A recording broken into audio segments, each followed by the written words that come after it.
1 sec.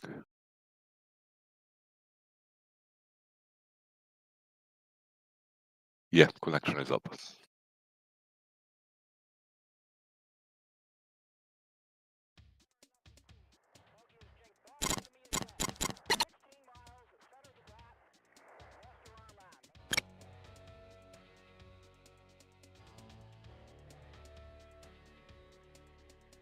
Has anybody done much flying in 436 yet? Very minimal. I just started the startup procedure and did a bit of air-to-ground radar because it's a bit confusing, but getting better.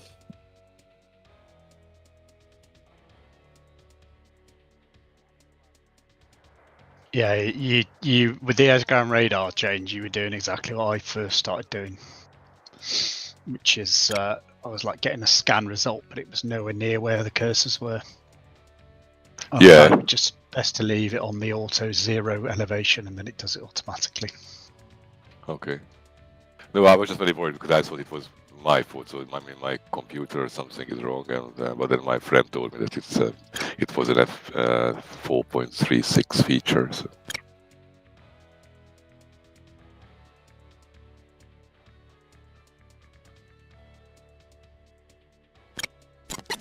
Well, it's a Lockheed Martin feature.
Oh, I noticed. I'm pretty sure that wasn't there before in 435, where it actually says the connection type in the yellow text.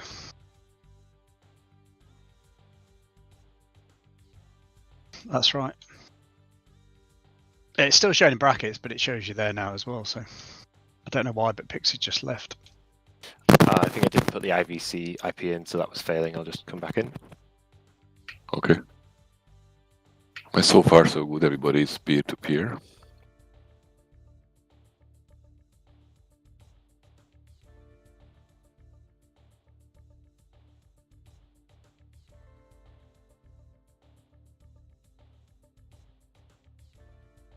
Let's do a text check.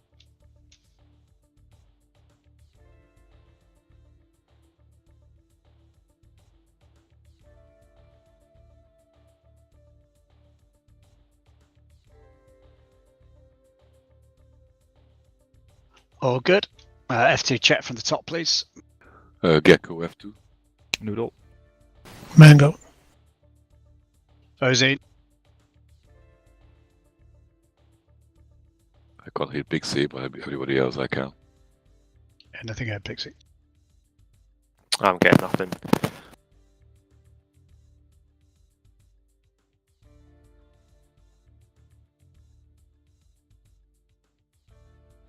Yeah. It's just having a failed connection on IVC.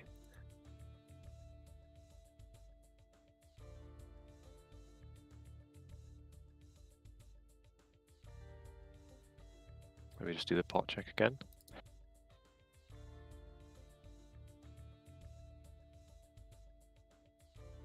I think it's 9987 to 9989 for IVC.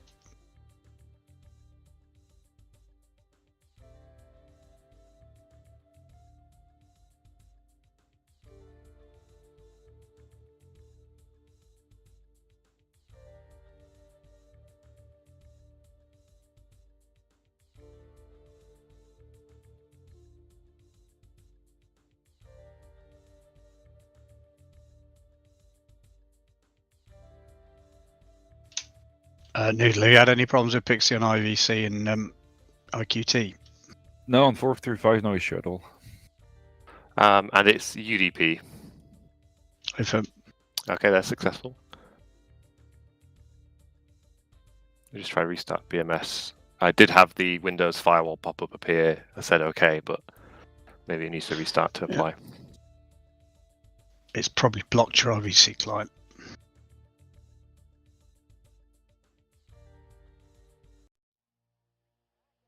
I add the make sure you've add the 64-bit IVC client as an exception.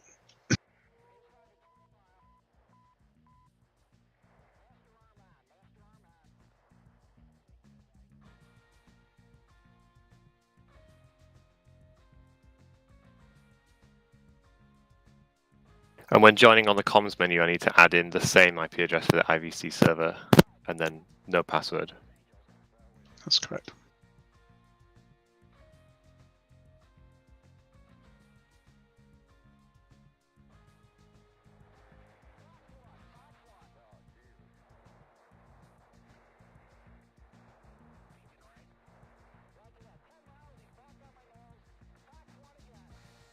Pixie F2 check.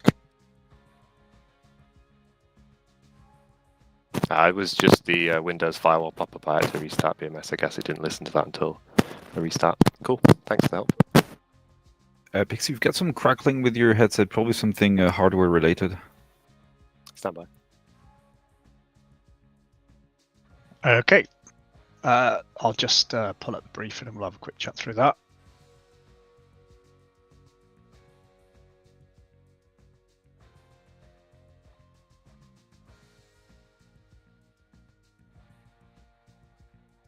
Okay, shall I start the PE? Just 1 second.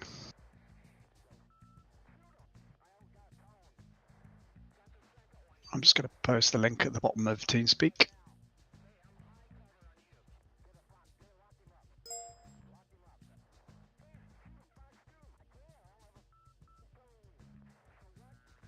All right. So back in Korea, we finished our work on the air model in Israel. And while we were away, the Block 52s have had some upgrades, so they spent the time wisely. And the mission today is to basically go out and try them out. So we've got 2 flights. One of them is Banshee 5.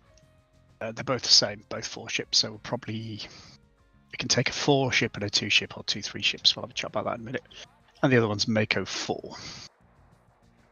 Mission success criteria is basically no losses, partial successes, maximum 2 losses. So you'll be able to see the flight plan there. Both flights start from Gunsan. You'll see there one of the flights is a little bit longer than the other, but in the grand scheme of things, there isn't that much in it. Maybe about another 100 miles or so. So we could always do the 4 ship, if you like, on the left-hand side and the 2 ship on the right-hand side to keep it as elements, and therefore the 2 ship will spend a bit less time on the range and refueling. That'll make up for the extra distance. But as I say, we'll agree that after. Right, so I'm going to start with a ramp. It will start at dawn, so we're going to ramp the aircraft. Note that there's a couple of changes. Correct me if I'm wrong, but I think the 2 key changes are around the external lighting and the fact that the Spider now works on the canopy lock. I don't think and the HMCS bore sign as well. As Fisty, remind me if I missed anything. Yeah, so nothing significantly different, but each flight should just make sure they run through the external lighting change and the bore sighting change. There'll be a coarse bore sign on the ground and then a fine bore sign in the air. So after takeoff, then it's a lot prettier at Gunsan as well. They've updated the airbase, so that'd be quite nice to see, and it'll also be quite a good stress test in terms of FPS for people multiplayer. Hence why that airbase was chosen. So after takeoff, all right, don't crash into the ground doing it, but at some point As a flight lead, something you need to think about is when you're going to give your flight time to refine the HMCS bore sighting. That's something you need to think about, especially if you've got a tight formation. And then proceed towards the target area. There's 2 different target areas for each flight. You can see them there. They're all sort of grouped together between about 5 and 7 there. But they're effectively, it's an NGE unit around a bridge. So there's 2 things to practice, really. You can pick multiple things, but the sort of 2 things, several things. Make sure you practice with the new air-to-ground radar, and you'll see some of the differences. I highly recommend that you keep the elevation at 0, which keeps it in auto mode. Because the way the system works now is instead of showing you a complete picture of, if you've got a bar, if you scan out to 40 miles, it will show you everything out to 40 miles on the air-to-ground radar. It shows you a band within that. And depending on where you set the elevation, it alters the band. So as you're moving the cursor keys around, it will then show you different bands.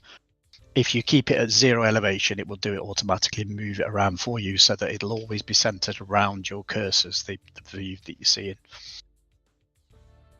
So when you first start with it, I highly recommend that you keep that.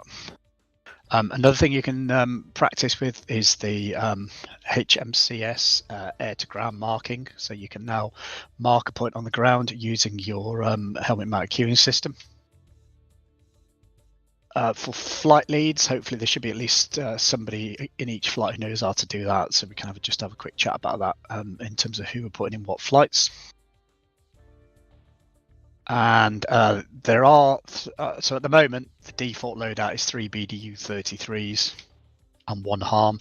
If you wish to change the BDU-33s for a couple of Maverick Lemurs and practice with the laser Mavericks instead, which is a new weapon that's been added, then you're welcome to do that if you wish. Flight lead's discretion.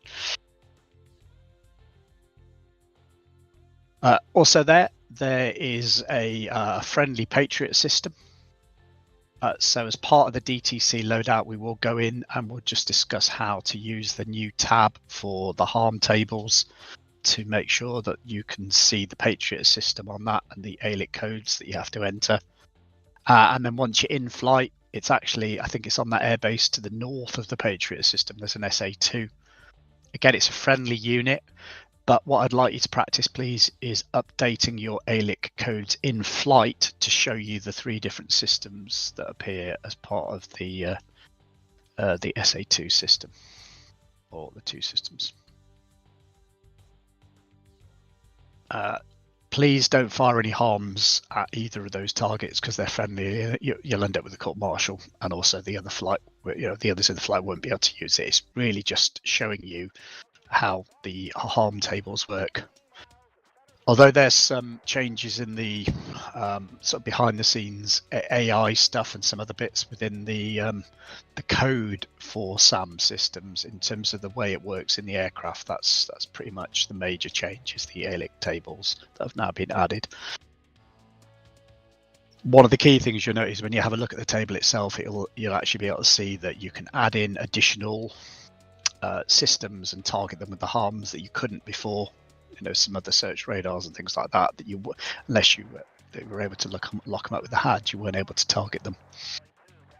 So there's some there's some changes to the way you're able to target different systems now with those addition to those tables as well. Right, so when you finish that, the east flight heads over to the east to the air-to-air refueling point, and the west flight heads over to the west, steer point 6, to their air-to-air refueling point. And you'll note that close by to each of those is a steer point with an airfield. That is purely if you don't manage to air-to-air refuel, you can actually go and do a hot pit refuel. You will need to just look up and add the uniform frequencies from that. So you just need to go to the look at the various frequencies for those air bases, because they're different for the east and the west. So flight lead's responsibility to make sure they've got those recorded down for the flight if you need them. For flight leads especially, and element leads to an extent, one of the key things to note is some of the changes in the comms procedure for air-to-air refueling. You can now choose to refuel in multiplayer individually as a whole flight or as an element. This gives you 3 different options to do that now. So have a little look at that. And as a chance to just do a little bit of refresher on air refueling as well. Once you're off the tanker, do the G warm-up exercise. It's 3 to 5 G for about 45 seconds, 1 to the left, 1 to the right. That should about cover it. It lasts for about 20 minutes or so. I don't fully know exactly how it's modelled in 436. However, once you start going above 7G, your G tolerance starts to decrease. So you start off, if you do your G warm-up, then you get your maximum tolerance. As soon as you start going above 7G, your tolerance starts to slowly reduce. And if you spend a lot of time at a high level of G, it comes back down to the same level of tolerance as if you hadn't done your G warm-up. And then you're supposed to repeat it every 20 minutes or so, which if you pull in the region of 3 to 5 Gs for any length of time anyway, you shouldn't really need to be redoing the G warm-up, but that seems to be the way it's modelled in BMS at the moment. So we'll roll with it. Remember to re-boresight your helmet mount queuing system after doing the G. You might find you need to do that before your air-to-ground attacks as well. Then head up to the border, and on the other side of the border somewhere, for both flights, there's a 4-ship of Su-27s. If they get within 40 nautical miles hot, then you're clear to engage them. The key point to have a look at here is that the AIM-120C has actually got an extended range in 436. Have a look at the DLZ, even if you don't get to fire, and that will give you some indication. Also note that right, Fisty, correct me if I'm wrong, I couldn't find anything in the Dash 34 or in the training manual about the changes that have been made to the data link and the way it now affects the missile going active, i.e. pitbull. But I definitely saw some information that said that they were going to put something out to the general public. Have I missed it, or is it not there?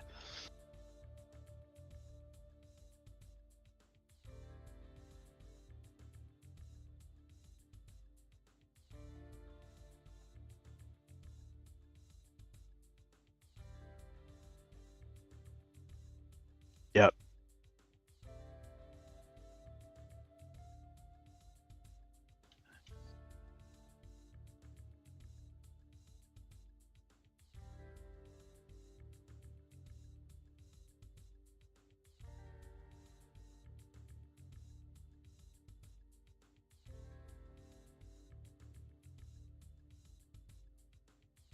Yeah, okay. All right, so they don't seem to have released the details that were being talked about on the dev forum, but I think what I can say generally is that they've changed the way the AIM-120 goes active now. Instead of being magically locked onto the target that you locked up, provided that you've still got the radar lock on the target at pitbull, the missile itself now goes active and of its own accord starts looking for the target. So what from all that is that there's a chance that either won't pick the target up at all, or it'll pick up the wrong target, and that is increased. And one of the ways you can help to improve the accuracy of the missile and where it's looking is the mode that you're in when you go pitbull. So for example, if you've got STT and you're giving very quick updates through the data link to the missile about where the target is, that's probably going to be the best chance you've got of making sure that it goes after the right target, leaving aside some of the other factors. If you've got it, say, in Twiz, where you're spending very little time on the target and it's only updating once every few seconds, then the possibility is that it will either not find the target or it'll go after the wrong target. Now, it's still possible to go after the wrong target no matter what you're doing in BMS, the way it's modeled now. So the idea is that what radar mode you're in for the data link updates and when the missile goes pitbull now becomes important in the missile in terms of whether it's actually able to find and hit the right target. So I think that's probably, I think that probably stays on the right side of not releasing too much information while still providing a bit of information about how some of the changes that have been made. And I did see a note saying that they were going to say that in terms of public release, but maybe it's just not come out yet, or maybe they're going to release it separately. I don't know, but yeah, okay. So that's just to give you a bit of a heads up, but that's how the system has changed to an extent now. So you do need to think about that when you're firing now. So. Right, so once you complete your border sweep, then RTB, standard overhead brake if fuel allows. Right, any questions?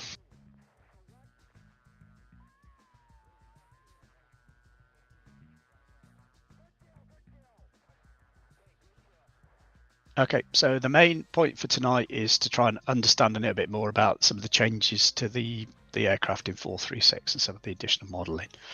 Obviously, we've touched some of the areas. There's clearly a lot more changes behind the scenes, but this will give you good experience of a few of them. If you don't get the aircraft, to come and engage you, don't start going miles and miles over the border into North Korea. That's not really the point of tonight. If you don't get engaged, that's fine. The idea is that you just can lock up a target and have a look at the dynamic launch zone on the sea and a few details around that.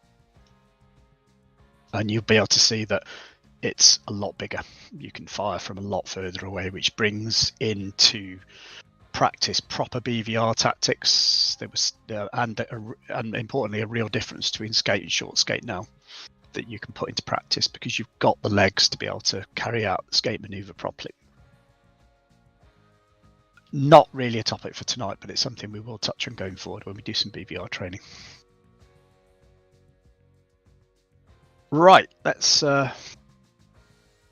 just jump into the mission, shall we? You ready to go, Gecko? Remember, it's a TE tonight, guys. Yep. Right, so Gecko, bring the mission up, please. Right, who is au fait with, in particular, air-to-ground mark points and bore sighting, please?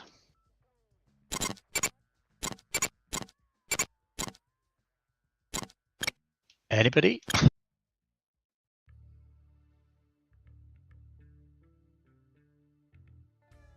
Same for me. Okay, Gecko, have you done any bore sighting? No, not yet. Okay, can I just suggest you look at the training manual while you're doing it then? And then whoever's the flight lead, have a look at the training manual.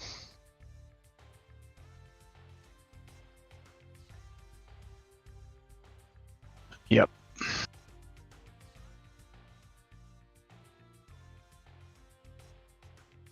Right, so what's the preference then? 2-3 ships or a 4 ship and a 2 ship? I don't mind.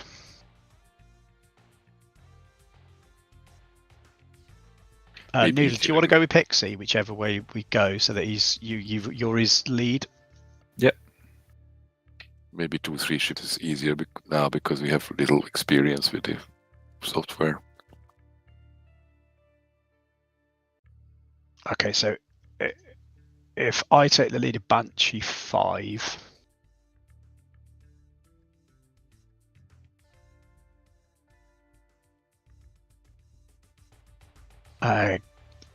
who we got? Okay, Fisty, do you want to take number 3 in Banshee 5?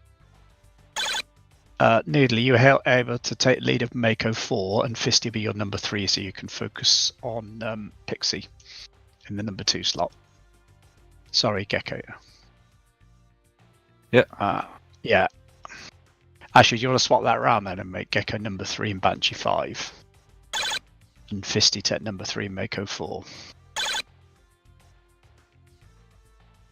And then Noodle will be able to give most of his time to Pixie then, if it needed. Gecko, could you take number 3 in Banshee? Right, I think we're all in. That's good.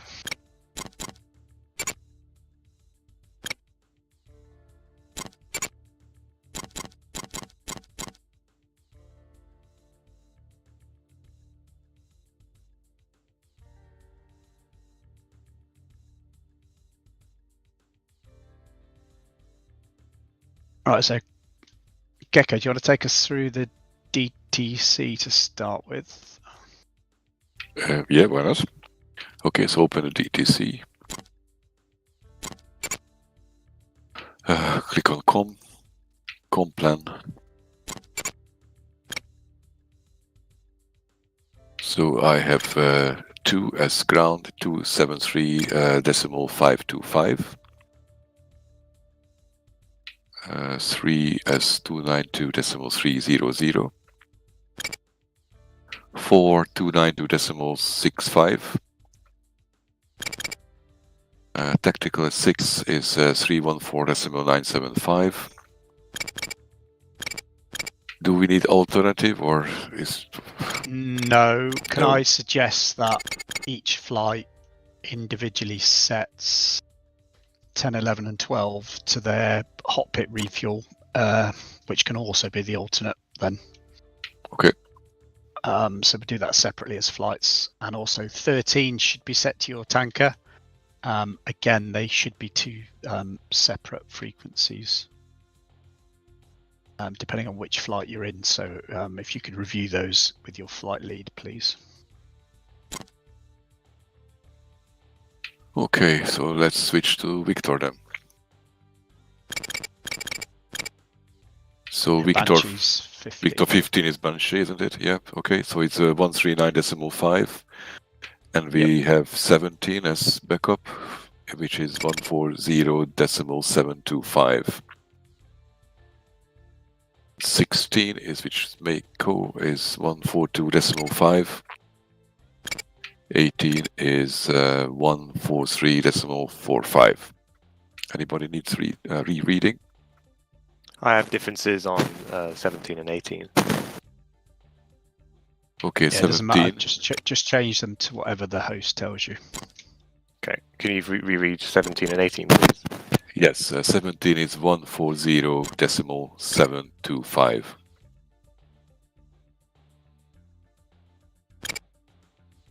Check. And 18 is 143.45.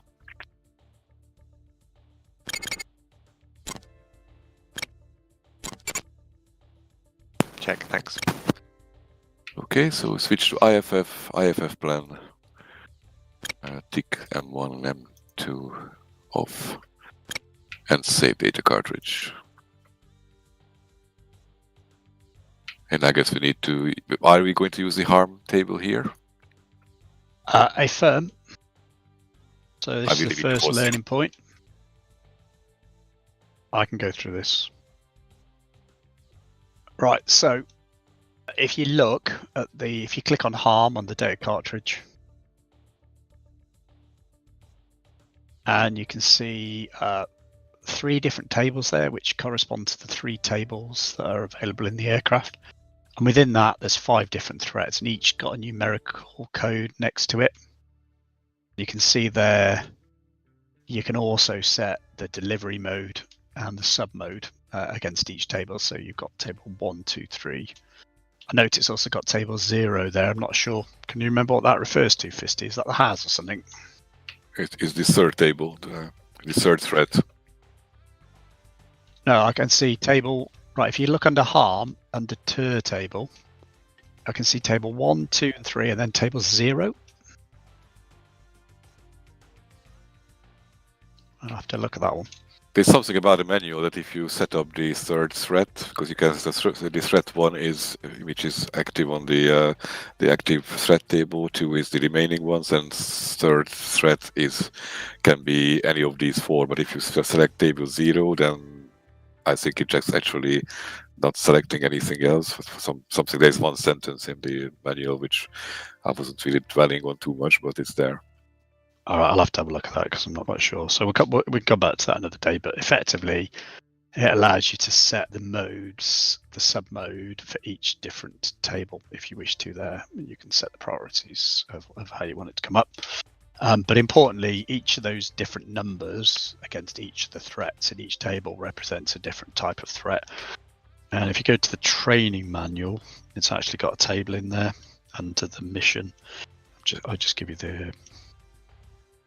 I did post the number before. I'm just going to go to it now. It's I think it's page 127 under 12.1. And there's a table in there that's got every single code against every single SAM system.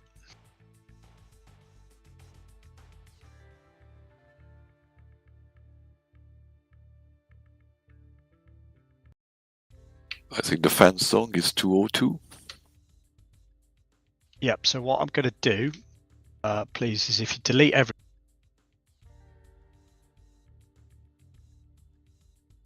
out of all three tables.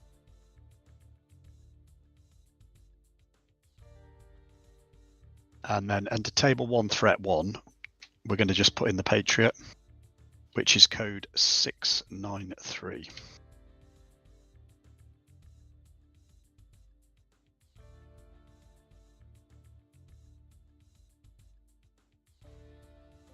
Although there are 4 numbers available here, Vuzin.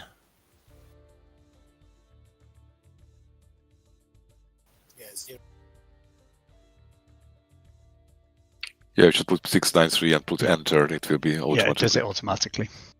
And then the others should just be populated as zeros. And then click save. And then what that'll do is in table 1, it'll have the Patriot listed in threat table 1. It'll be the only threat. And then in the air, what we're going to do, practice individually amongst the flights, is adding in the SA2 fans. So you can either add the whole SAM system, which is code 102, they give you a 2. But what we're actually going to do is we're going to code in 202 for the fan song itself. And we're going to do 402 for the spoon rest, which you'll see as a 2A and 2T for the fan song. So we can now make a distinction between those. And then we're just going to practice. You probably need to get a bit closer to the SA2 to get the fan song to light up. But just practicing the different harm modes going towards the threat circle. We're not actually going to, shouldn't shoot you down because it's friendly. So, but just see if you can get it to show up on the harm system with the harmer sensor.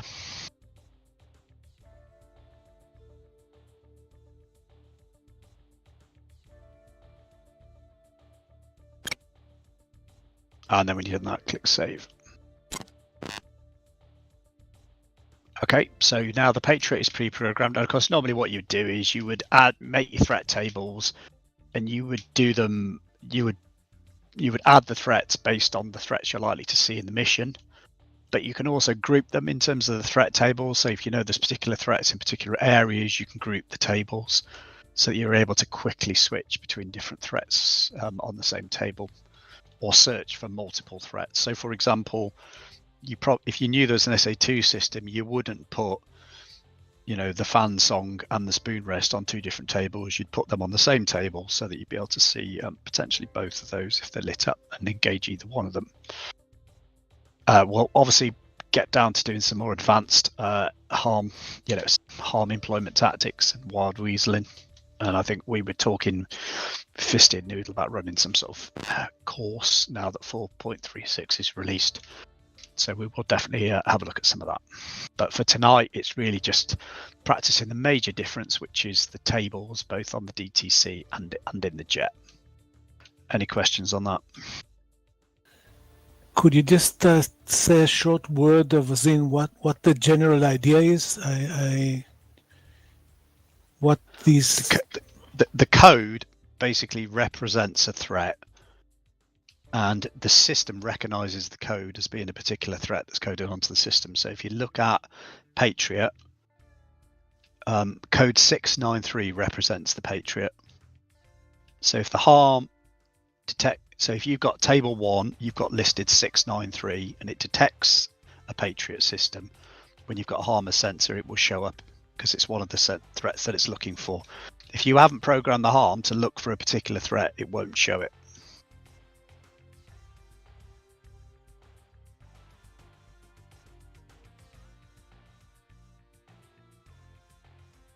Yeah.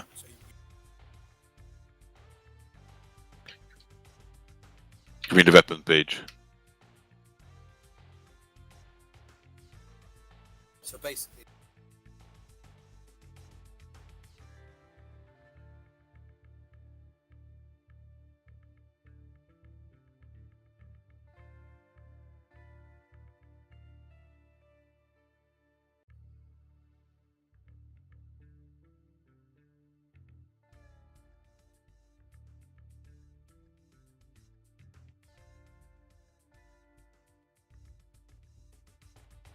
And if I haven't programmed something, it won't recognize it. It won't come up.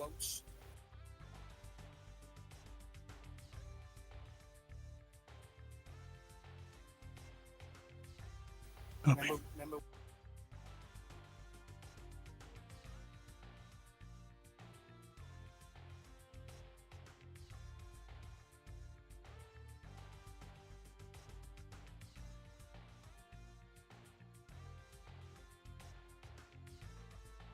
And the three tables are just so what we can do. What Vozin said before is concentrate certain type of threads or a certain area of threads or something like that.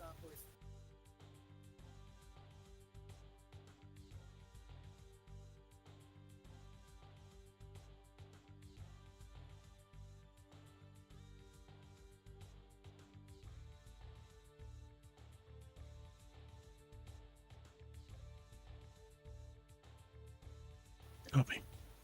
Thanks. For a beginning, yeah. Thank you.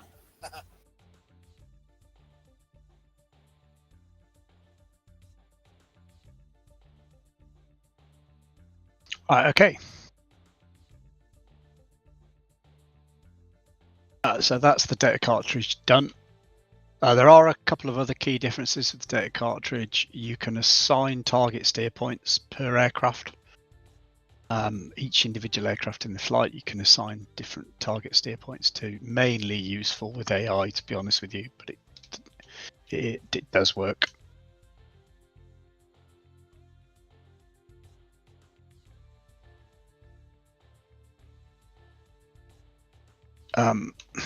Yardstick, we will be 1174. Both the wingmen can take 74 and 1275 for Mako 4. Data link will be 11 through 13, and the other flight will be 21 through 23. Who's going to host the data link? Do you want to do that, Noodle, as the second flight? Yeah, okay. So if you could just make sure everybody needs to program 11 through 14 and 21 through 24 into their data link as well. Please don't forget, because I know it's been a while since we set it up. Right. Do we? I think the jokers and bingos might be a bit different for both flights, but Fisty, have you got any joker or bingo? I think ours is a bit further. It's not going to be quite the same because we've got the hot pit refuel / air-to-air refueling as well. So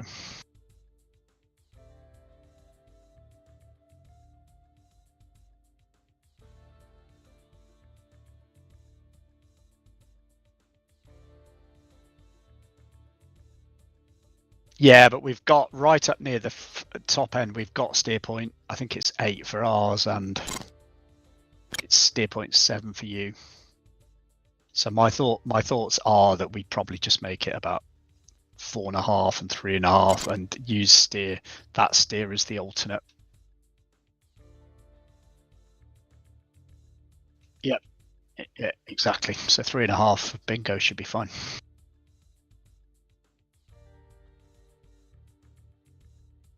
Yeah. Well, I'm not going to go as low as 2.5 because I've had a flame out at 2.2 before now, so I'm always wary about going less than 3.5 for bingo. Because it doesn't account for the fact that BMS, you can have a flame out below about £2,000.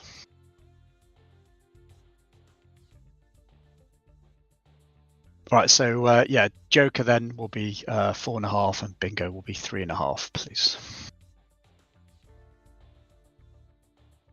And then alternate is your hot pit refuel, and also got air-to-air refueling opportunity over on the east and west coast. Right, anything else for the group? Otherwise, we'll split to individual flights. Should be fairly quick. Noodle, are you planning on using laser Mavericks or the BDUs? I'm good with the current loadout. I don't want to, unless someone else in the flight wants Maverick, I'm good with that. Yeah, okay. Anybody in my flight specifically want Mavericks, or we're happy to stick with the BDUs and practice the ground mark and the radar. I can try. It's interesting. Sorry, you want to try the laser Mavericks? Confirm. Yeah, if we have time. Okay, that's fine. We don't need to board sight it, I guess, because it doesn't use any camera system. No ball sight required. Just need to keep the target lased on the TGP and it'll go to that, provided you're within the keyhole to lock it. Right, okay, let's split flights then and call ready for final brief. We will have Banshee to flight 1 and Maker to flight 2, please. User left your channel. User left your channel. You were moved. User joined your channel. User joined your channel. You were moved. User joined your channel. Okay, we're all here.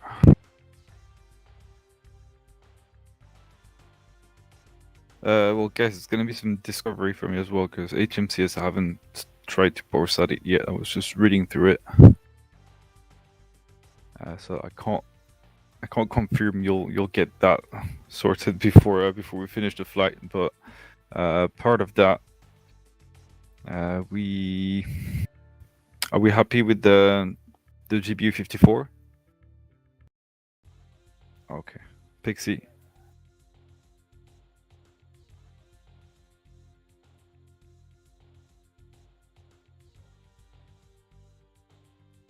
That'll be. Yeah, I think it's something I would tinker with offline. But the ability to create mark point, I didn't know you could do that now with the.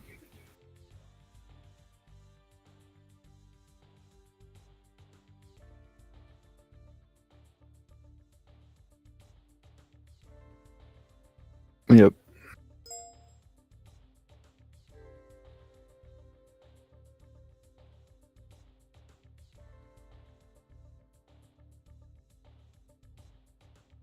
Nice.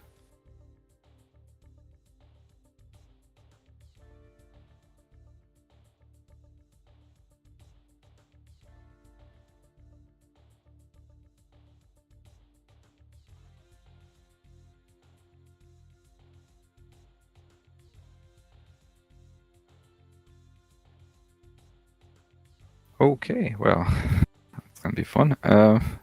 Right, so what do we have planned? There's a bridge, 0.4. Sorry, just between 4 and 5. We can take out the bridge. We can see what's around that bridge, and do a. Well, first we'll take off. We'll set up. We'll bore sight if needed to. That G warm up 50. Is that something we have to do?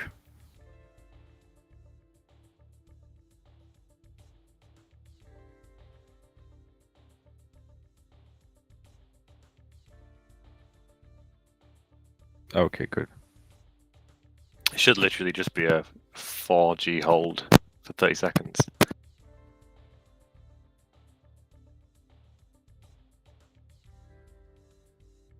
So we'll see if we can see the Patriot with the harm. If we can, well, good. We'll arrive at 0.3. We'll set up a wide racetrack of 5 miles. We'll see the order, who gets what, depending on what's on the ground there. I plan to use my GBU 39 in laser mode, or maybe a bit of both. We're not planning on shooting the harm. Once we're happy with once we're out of GBU 39s, we'll make sure we also see the SA2 on the harm table. Well, that can be also done if the SA2 is singing, then it can also be done while we're searching for the Patriot. And then we'll head out to refuel. Tanker is about 70 miles from there. Alright, tracks are east-west of the tanker. Should put us right on the coast, and then we'll head north and see what we can encounter there. As we head north, we'll do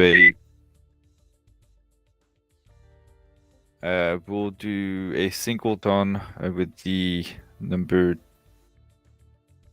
No, actually, no, we're going to do something different. We'll Pixie, you'll stick with me at a 5 miles combat wing, and Fisty, you can do 10 miles behind. Actually, no, let's tighten that. Pixie at 2 miles, and Fisty, you'll be 10 miles behind. We'll try to poke the whatever is up there. See if we can get them to ag on us, and then Fisty, you can get the shot. As we ingress, Pixie and I can also simulate that we're going to engage the target, and we'll turn cold at I would say 30 miles from the target, maximum 25 miles from the target. If they come back hot, Fisty will be clear to engage them. If not, then we can repeat that as we want. Use some fuel. Once we're happy with it, then we'll head back home. See where the other flight is at, where we need to rejoin with them, and try to come home together. The admin has already been mentioned. So, do you have any questions regarding the game plan in general? Laser codes. Laser codes. See what's set here. Are they all set to? Yeah, they're all set to 1C. We'll do. I'll stay on the default because we're nowhere near Bozin, so it should be fine. I'll stay default. I'll set you guys at 1689 and 1690. Are we using the range anyway? It doesn't look like we're using the range. I thought there was a engineer battalion at the bridge.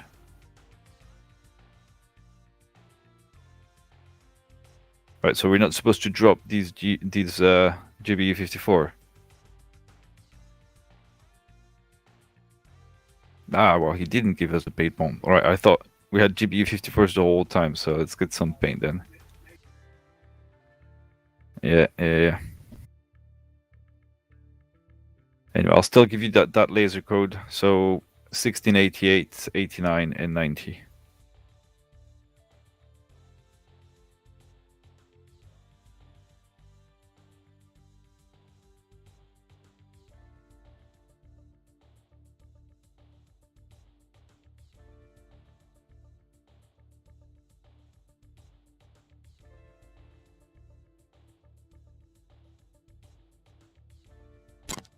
Okay, check your codes.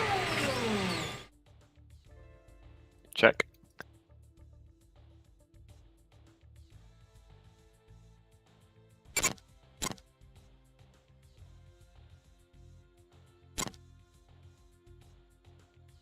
Yeah, because if we've got the BDO, I'm not sure what he wants us to do with it. The range is about... You can add another 50 miles to the east to get to the range. I think they are going to the range if you look at their flight. Oh, wait.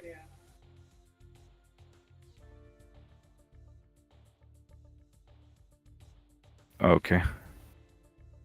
Because if the bridge is enemy, I think he maybe assigned them to repair the bridge, no? I will clarify that. But I'll stick with that loadout for now.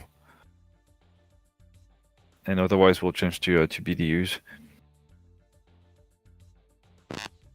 Any other questions? Is the weather as default as it seems? 360, 10 knots.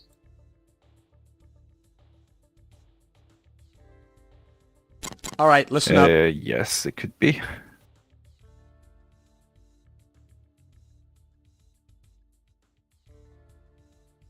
Yeah, easy 180 parchment. Okay.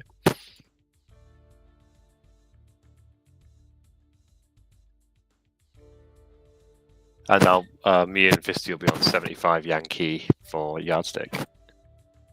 Yeah, 75 Yankee, both of you. And then we're using copper 3 for the tanker. Yes. But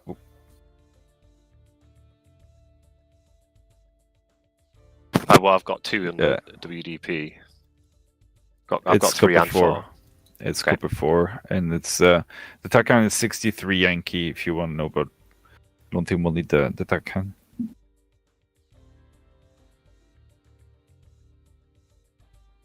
Yeah.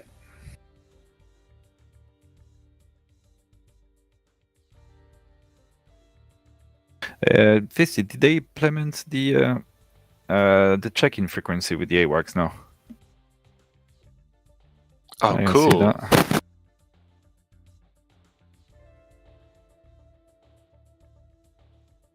Have you guys read the JTAC notes yet? It's very detailed. I haven't looked into much, a part of setting up my own setup so far. Yeah, I've just been reading, like, full 9-line included. It looks very good.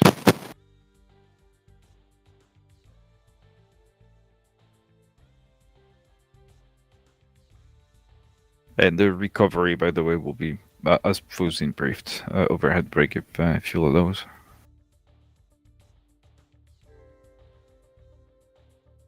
Okay, well, if there's no more questions, I'll call us ready.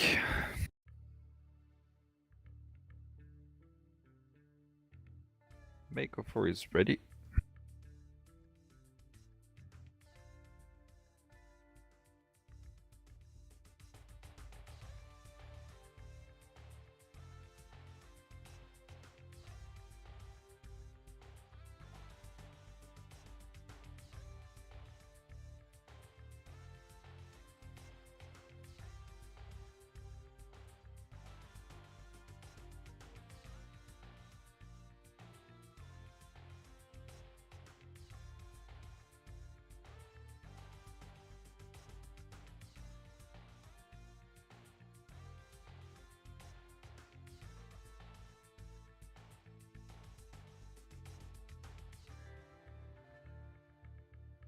I had to get my checklist and e-boards back in order because 0.36 changed them all.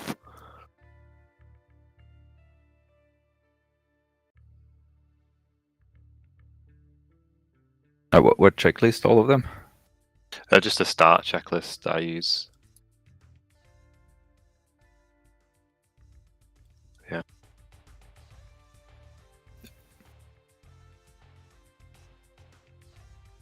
I'll grab a drink of water then, in that case. All right.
Yeah, still briefing. I'm watching the video Pixie just posted in the thingy. It's straightforward, the alignment, but see if it doesn't work, yeah, what do you do? A part of trying again.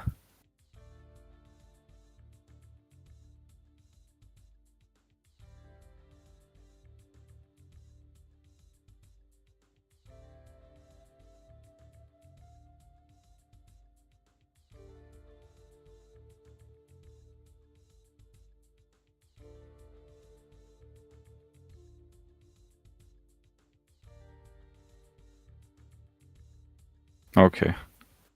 I'm back. Is that the ground radar? No, talking about the HMCS alignment. Oh yeah, I'm just watching that video I posted on it. Yeah, I was Quickly just refresh. finished watching it. Seems pretty straightforward. But Fisty was saying he tried that and it didn't work, so we'll see what comes up.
Can you hear me on F2?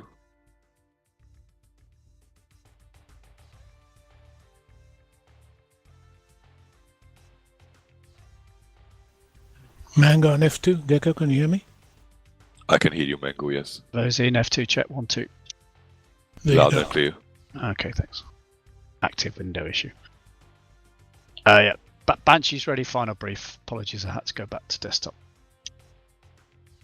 Had a dropped out of connection or something. Okay, after you. Yeah, so pretty much no change from the briefing. We're going to do the harm stuff on the way in between steer point 2 and 3. We'll have a look at that and then head up a little bit to the north to have a look at the SA2, practice that. Then we'll get onto the range. We're going to head out east, hot pit refuel / air to air. We're going to rejoin the flight, head up to steer 9. And for the way back, we'll probably be looking for something around about Angels 2-5. We'll advise you if we're going to divert back to the hot pit airfield due to fuel or not. Just for info, we're not planning on sort of going, glory hunting with the MiGs. The main point is, even if we don't engage them, is that we have a look at the M120C dynamic launch zone range. If they do chase us, then we've got the Patriot zone to the south, the SA2 for cover, so we'll just head back towards that. Planning on an overhead brake for recovery fuel allowance. That's it. Okay, well, same for us, but I wanted to clarify something with you because between our steer point 4 and 5, the bridge here is an enemy bridge with an enemy engineer battalion repairing it, right?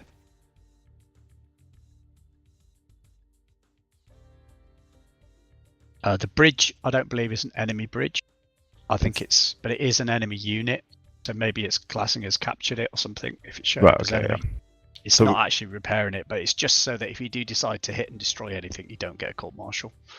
As the only enemy unit, and it's an engineer battalion, it doesn't fire back.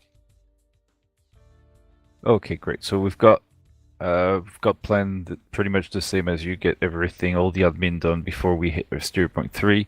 Once we hit steer point 3, we should have the Patriot and the SA2 showing up on the harm tables. We'll set up racetrack between 3 and 5. We've got 2 GBU-39s each. We'll probably use laser on both of them, or GPS and laser. Hit the engineer battalion. Once done, we'll go refuel. Once refueled, we'll head up north, see what we can play with. Again, we don't really plan also chasing the flankers. If we can engage them, we'll do. Otherwise, we'll just once we're at 0.8, maybe we'll do a few holds, and then we'll liaise with you and start heading back to Kunsen. And overhead on the recovery as well. That's it for Mako 4. Okay. Right, should we take a 2-minute comfort break then? Okay. Yeah, 2 minutes.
Come back.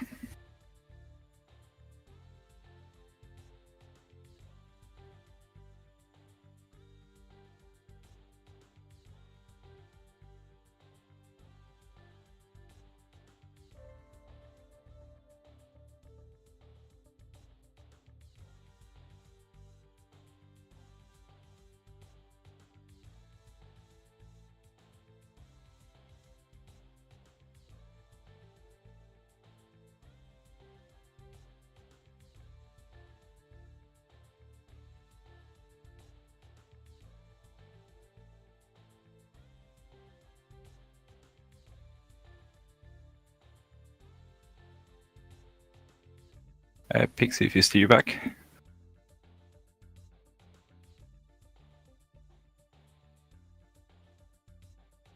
Ready to go. Okay. 95 ready.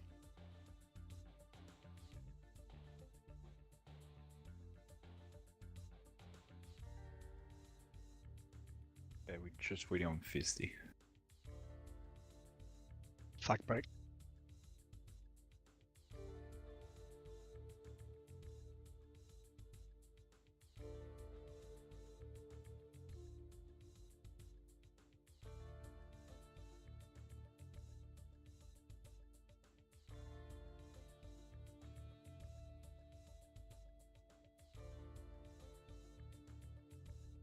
Pixie, not something we've seen in IQT yet, but you're good with adding other flights on the data link. Yeah, just go to ICP onto the IDM page and then just add the additional numbers. Yeah, so Yeah. the first column will have 11213 with the last slot available, and the second is going to be we're 2, I think. Yeah, we're 2. So the first column is going to be 21213. You need to add 11213 on the second column. Yeah, I can do that. I've done that on single player, so it should be fine. Cool.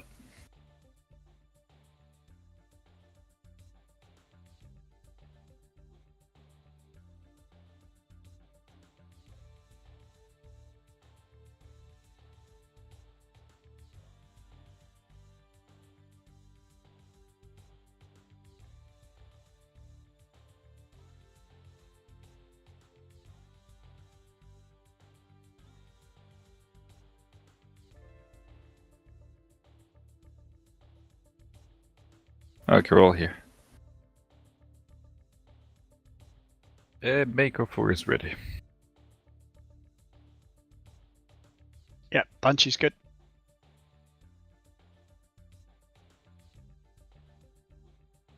Yes, please, Gecko. Okay. Do the down. Click on your package, click on your save your DTC. And commit to ramp.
Noodle in the pit. Pixie in the pit.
No, sorry.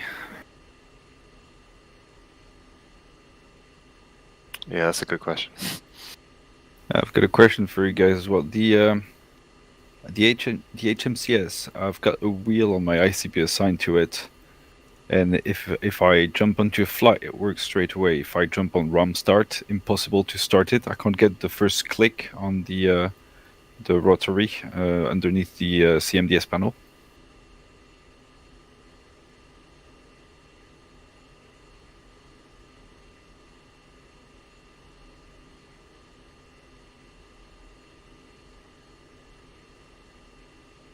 Yeah, that sucks. Right, good. HSCS alignment for me is borked.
Banshee 5-2 check.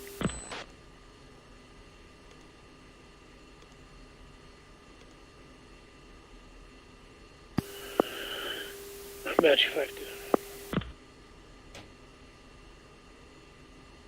Banshee 5-2 check. Banshee 5-2 on uniform.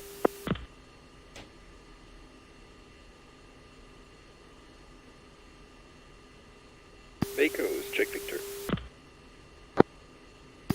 2. Vaco's forward check.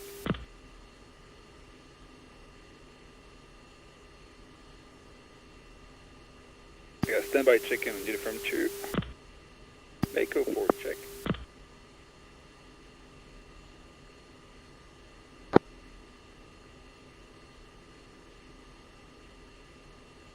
Vaco forward 2 checked in uniform 2.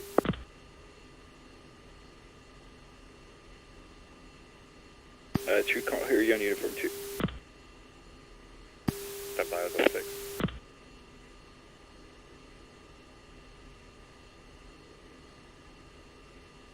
Vaco forward check. Make a fall 2 on 6. That's true, but yeah, loading clear.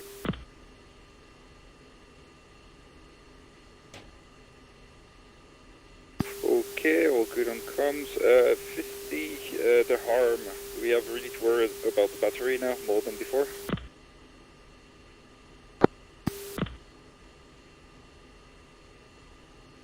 I read there was a change in the battery.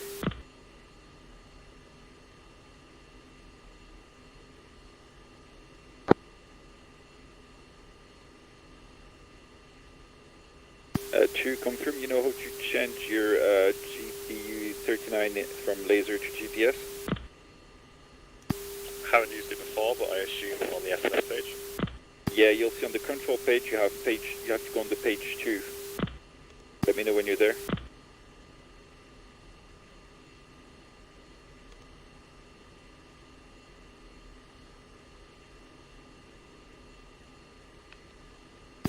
On the control page. Right, so page 2, you see top left, you've got LRC, blah blah blah, after, or off. If it's set to after, that means that's your laser that's guiding the bomb. You have to set that for each bomb, so you're gonna have to change that again if you want to use the second one as laser guided. Copy. 2 copies.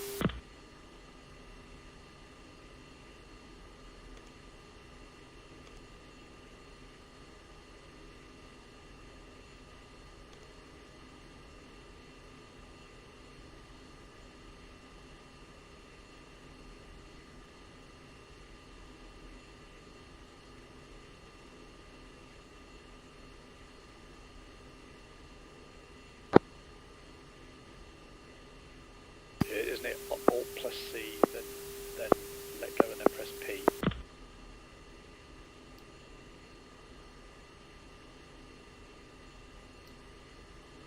Yeah, that works on mine.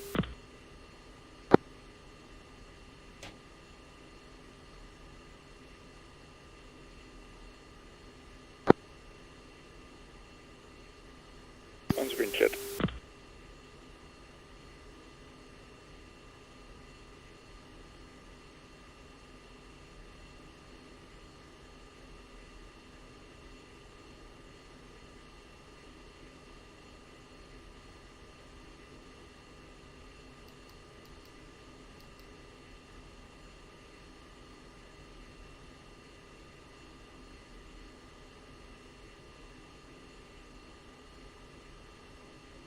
Alright guys, light setup. Master on norm, anti-collision, depending, so 1 for 1, 2 for 2, 3 for 3. Position is going to be steady, wingtail bright, fuselage bright.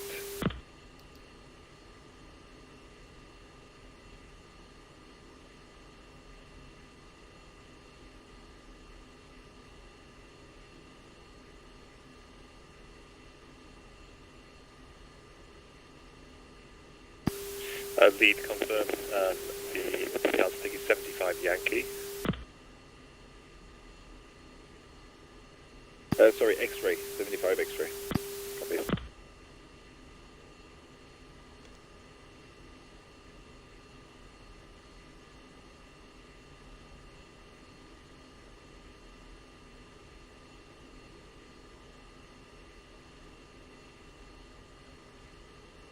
Stand by for QNH. Ground may go for request QNH. Mako 41, Kunasan, due page 2975.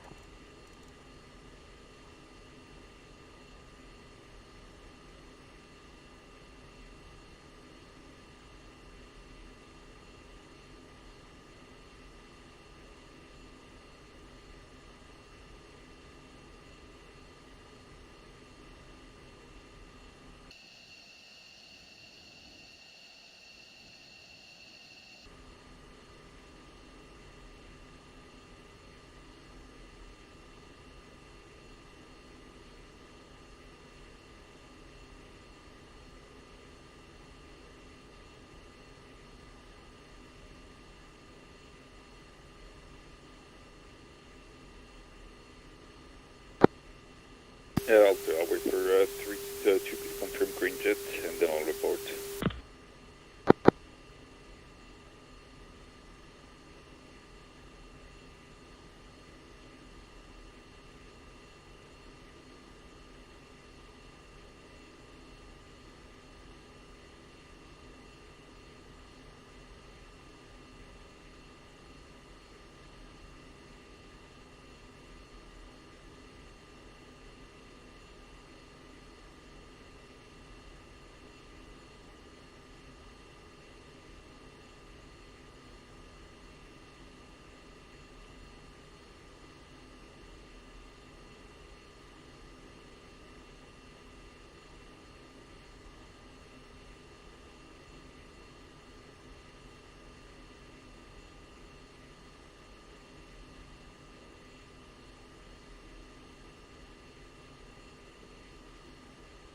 2 green chat.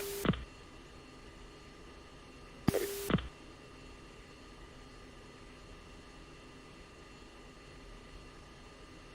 Ground Mako 4-3 ship ready for taxi. Good morning, Mako 4. You are number 2 for departure. Hold present position. Give way to Banshee 5-4 F-16 taxiing Papa. Mako 4, roger.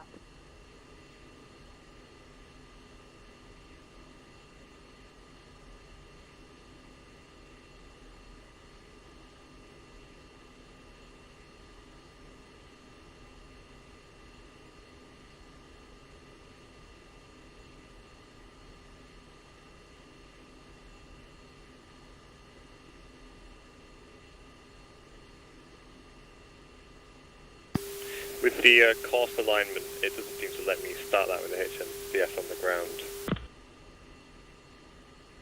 Thing on the ground, you should only be able to do the course, but you can't.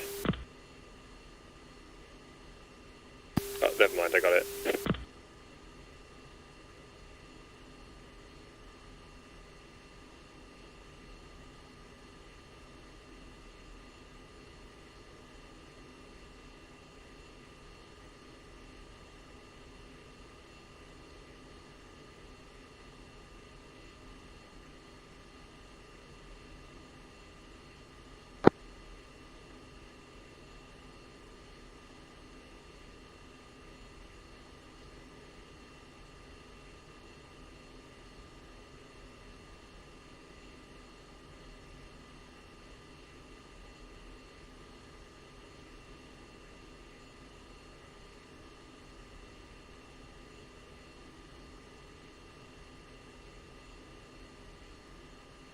Mako Banshee.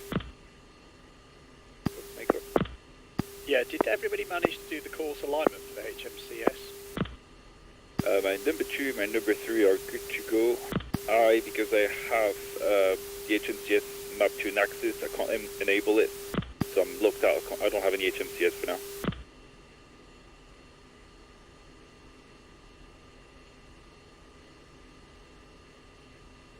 Fuck, that wasn't Victor. Yeah, sorry, I was on Victor. Number 2, number 3 managed, but I can't because I've got that mapped to an axis, so I got no HMCS for that flight. Alright. As number 1, when I press course and then press missile select, it comes up with the cross ready to do the course alignment. But for 2 and 3, when they press it, it flicks off it straight away. And they don't get the ready staying up. Does anybody know how to correct that? Guys, if you get the solution, jump in on uniform.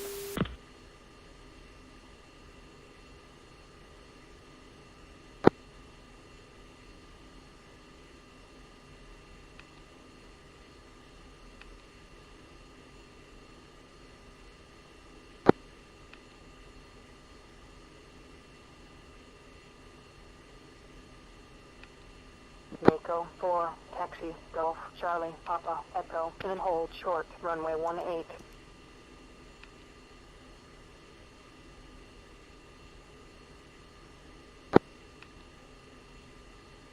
With hub blank highlighted, it's sequence to go right, isn't it? Yeah. And press 0 when over course. The scratch pad.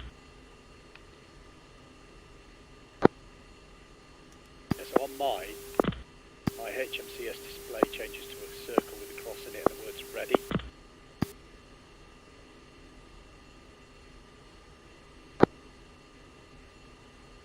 You what, sorry?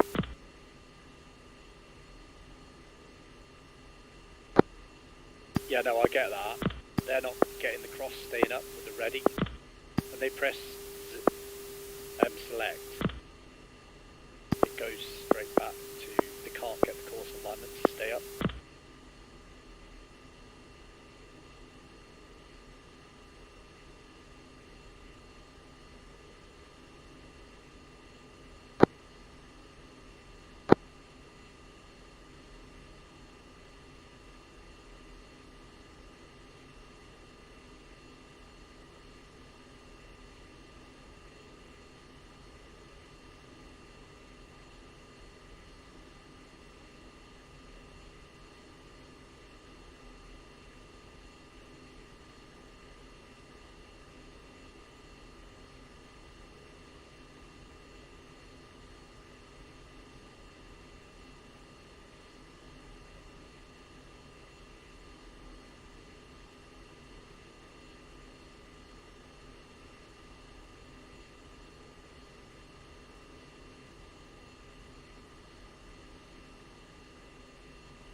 Mako 4-1, what is your problem? You are disrupting traffic. Banshee 5-1, Kunasan, due in page 2976.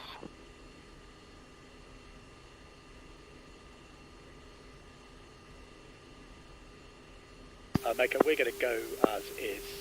Some of us don't have HMCS. That's not a no-go criteria for this flight. So we're going to request taxi now. Mako 4 copies. Ground, Mako 4 request taxi to the M2.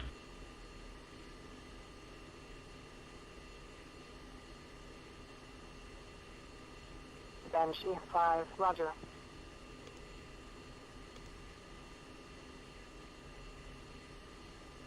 Banshee 5, 4-ship, F-16s. Request taxi. Good morning, Banshee 5. You are number 2 for departure. Hold present position. Give way to Mako 4, 3, F-16, taxiing, Gulf. Mako 4, is there a problem?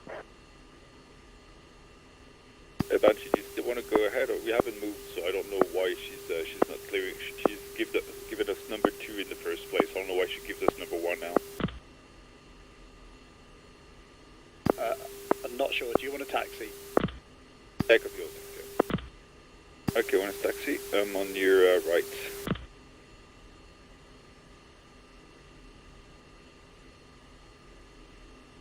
Two taxi. Two holding.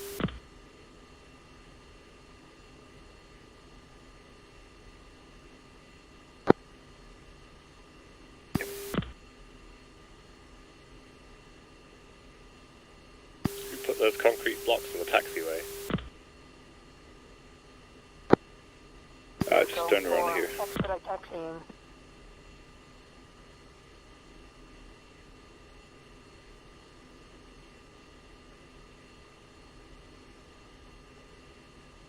Sounds like a Spitfire.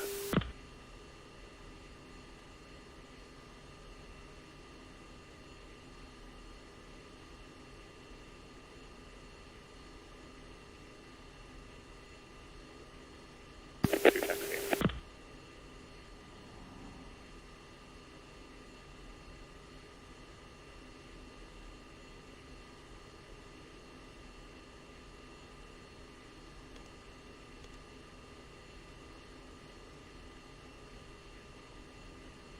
I can't remember constant.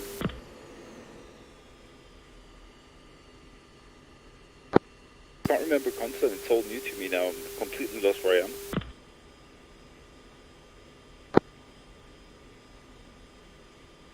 The runway is to our right. Thank you.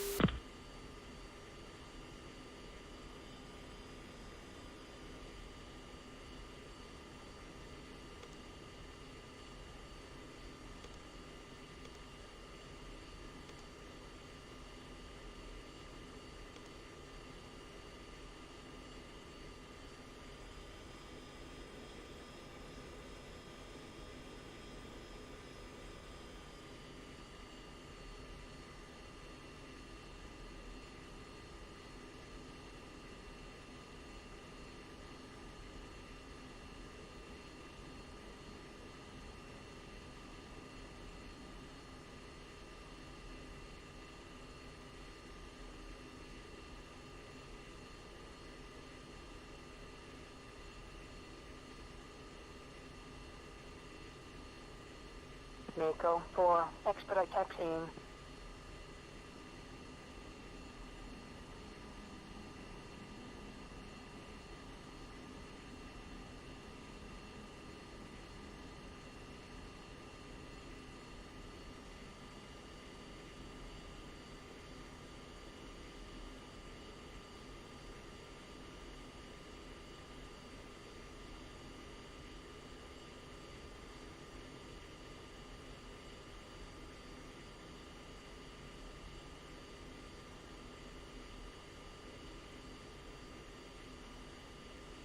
Looks like we're in the middle of the runway here.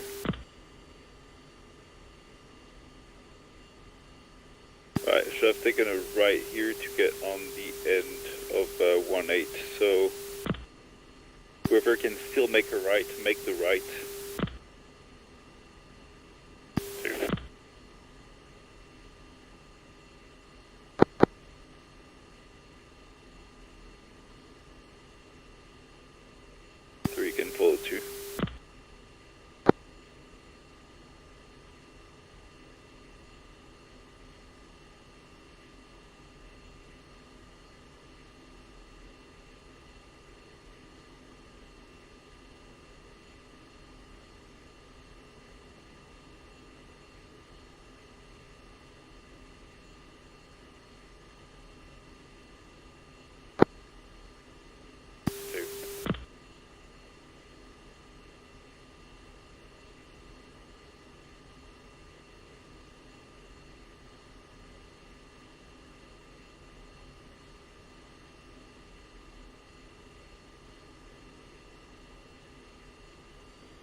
Mako for expedite taxiing.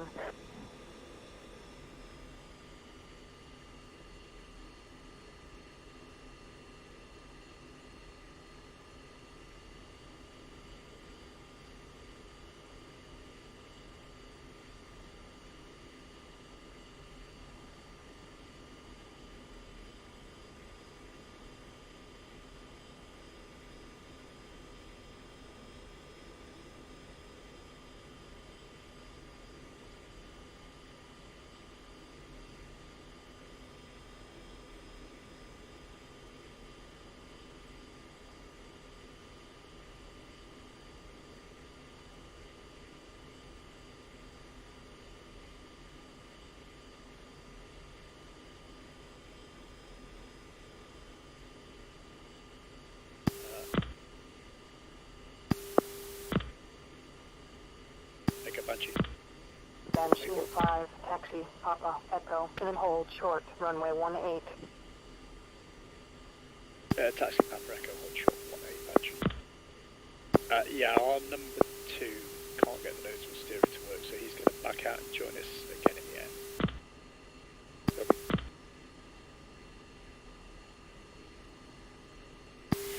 Lead the WDP performance and rotation at Mako 160 41, without wait. contact tower for takeoff. Switch to 9230. Copy, thanks. Push 3. Tower, Mako 4, 3 ship holding short, 18, ready for departure.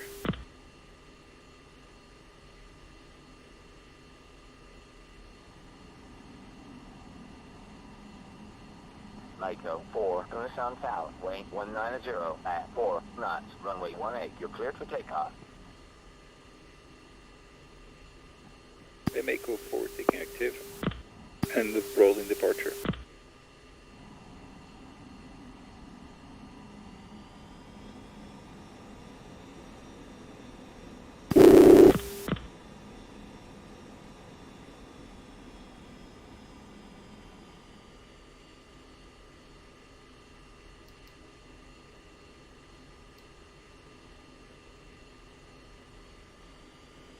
Two rolling.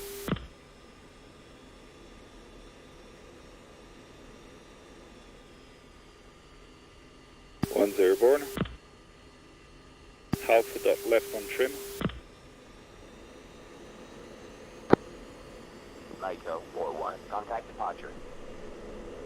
Two airborne.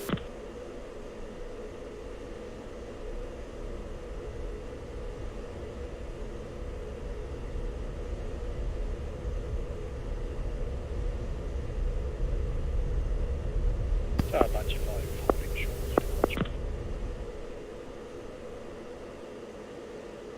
Banshee 5, 3 ship, F-16s, ready for departure.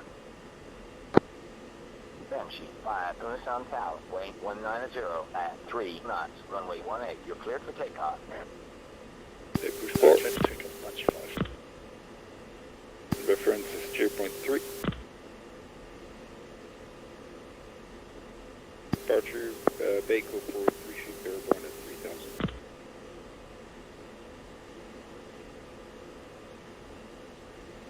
Mako 4, Kunasan, departure, fly heading 165. Resume on navigation. Push 6.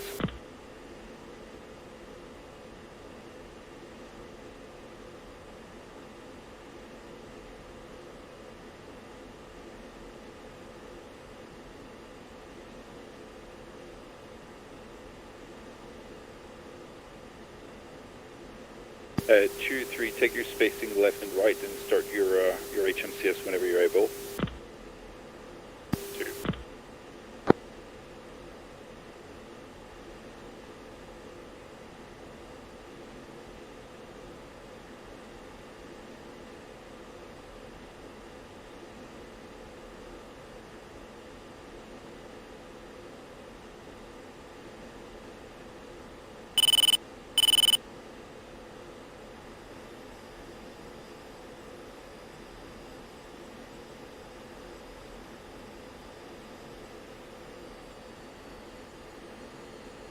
Clear departure, Banshee 5 with you, south. Visual both.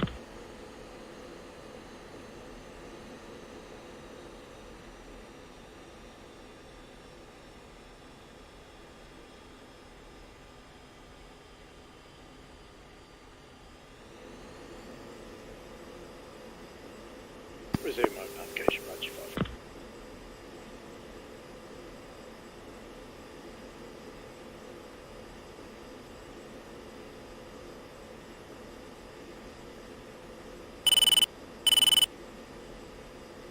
Three.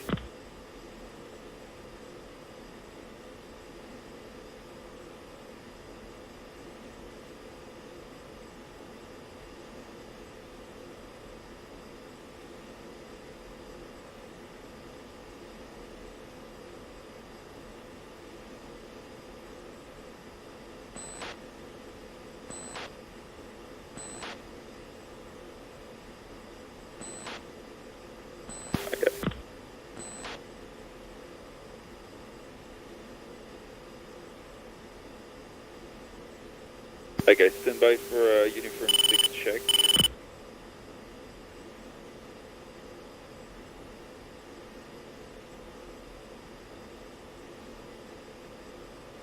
Three check-in on the uniform 6, please.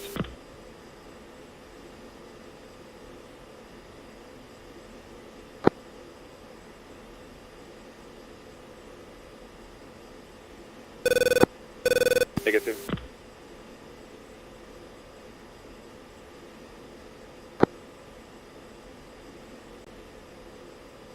Uh, 31497.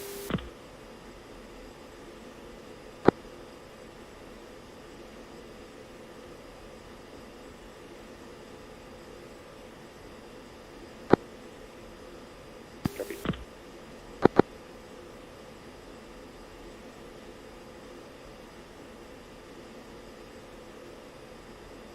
Banshee 6 is... Make a full copy, stand by those.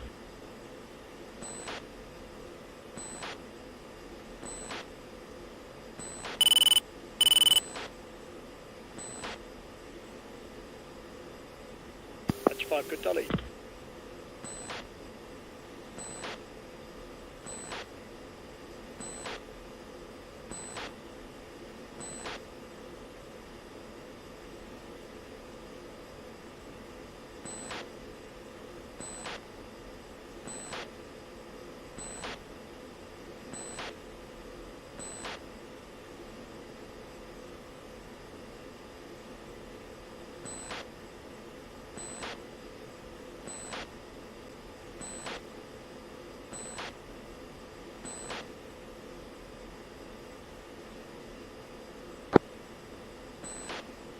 Copy.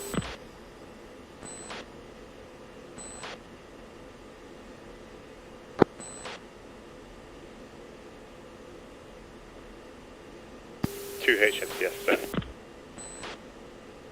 Copy. Fenced in.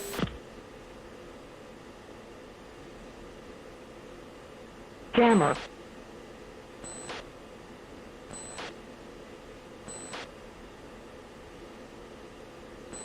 One fenced in at 10.9. Two fenced in, 10.7.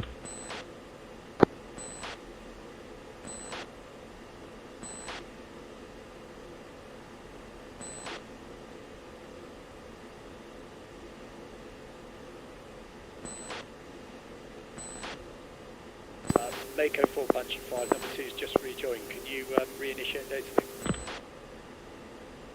Make 4.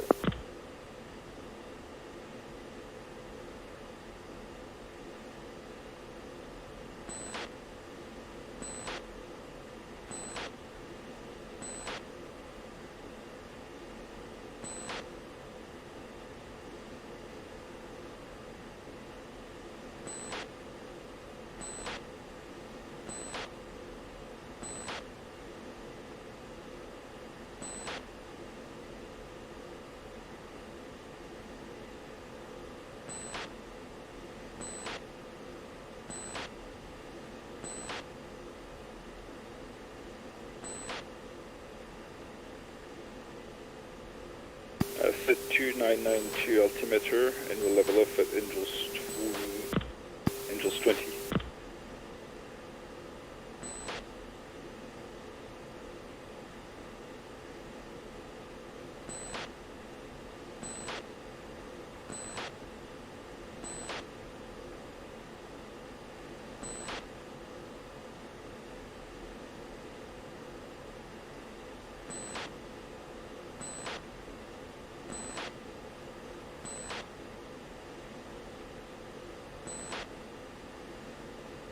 Jammer.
Jammer.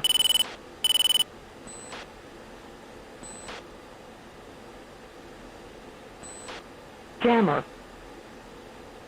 At pushing speed Mach 0.8.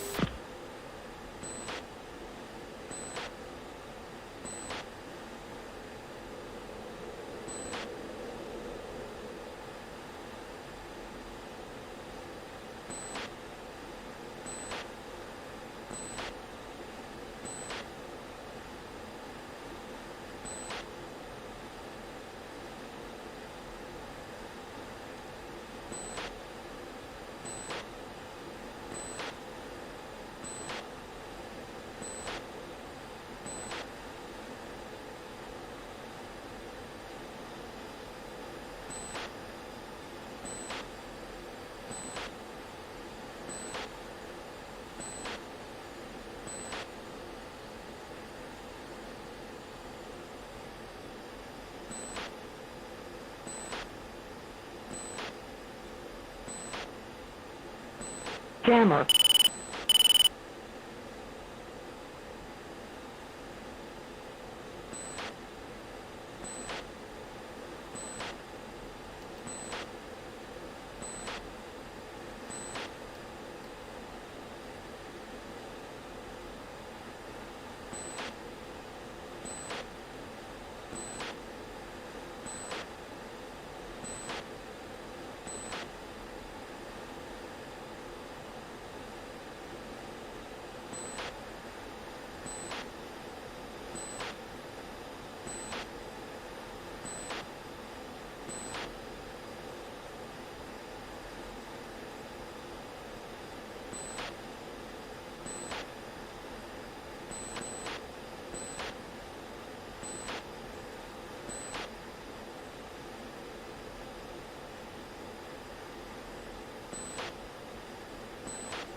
2 has visual on the river, trying to find the bridge now.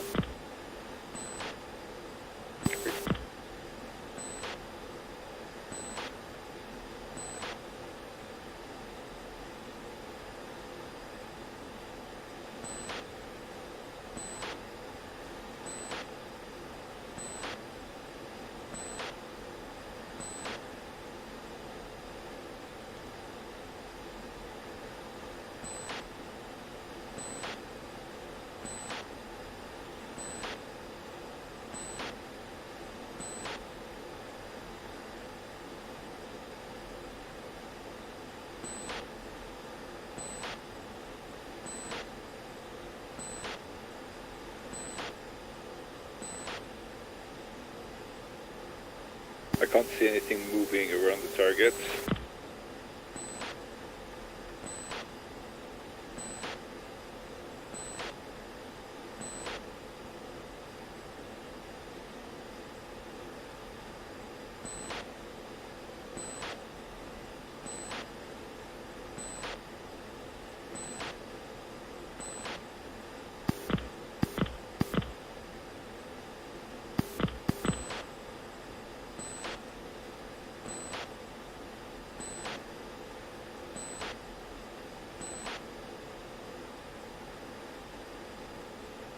Okay, it's reference on 0.4 now.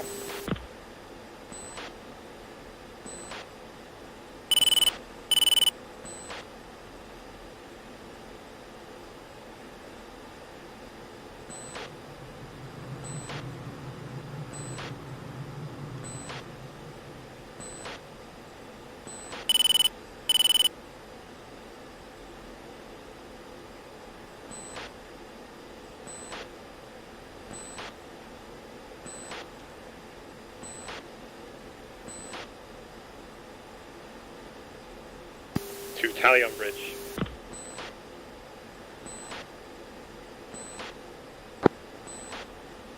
Yeah, looks like we've got a contact that is left of the bridge, bullseye 12696.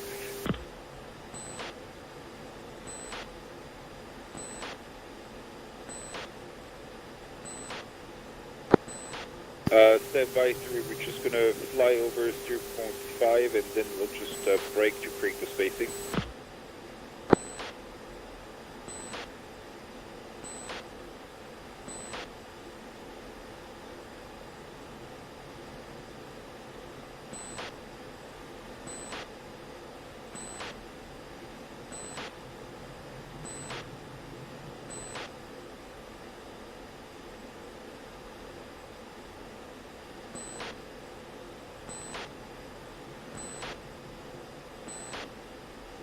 Yeah, no tally on anything else than the bridge. I can't see any movers, I can't see any battalion.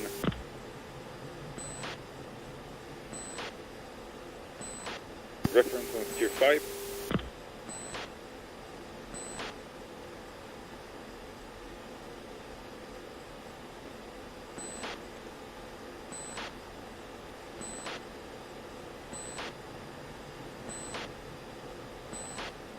And we'll do a left hand racetrack.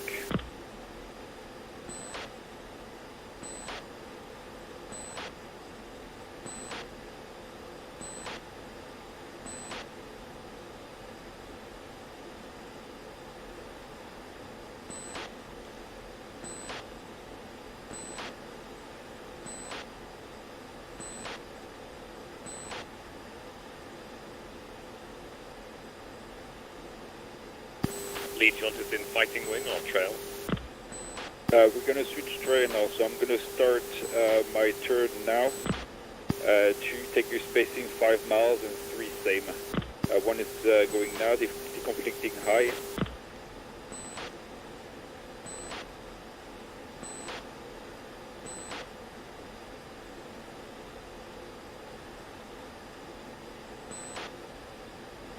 Visual 2.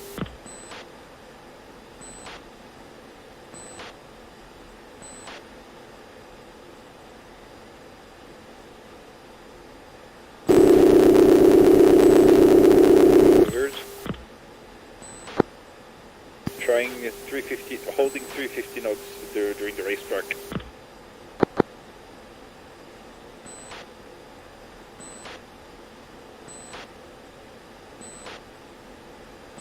Alright guys, time to use your HMCS. Again, get me a mark point if you see anything.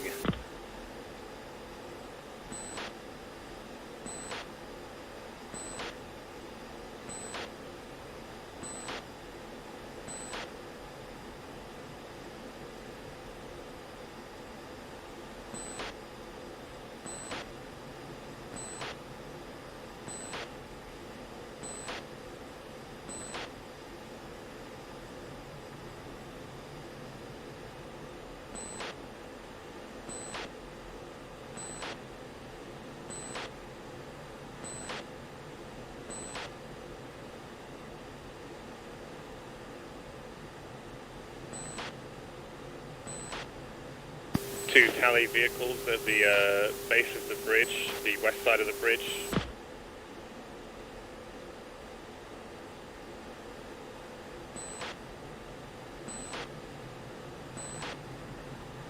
One no joy, how far from the bridge? Stand by, I'm going to get TTP on and get that one.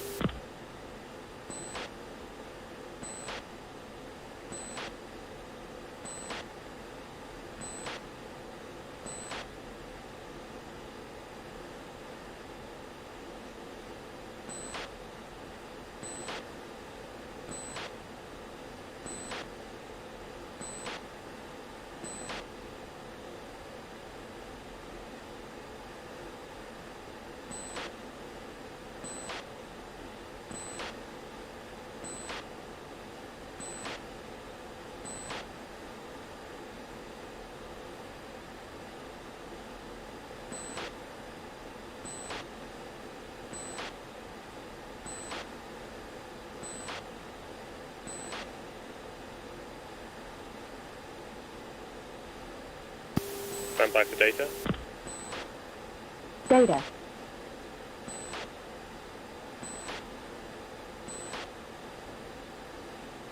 Command data received, I'm turning hot now.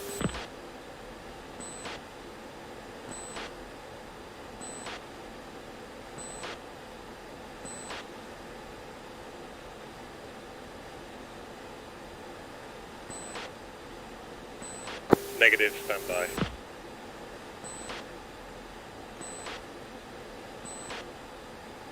Data. Data.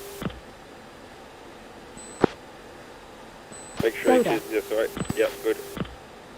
Set time to jump.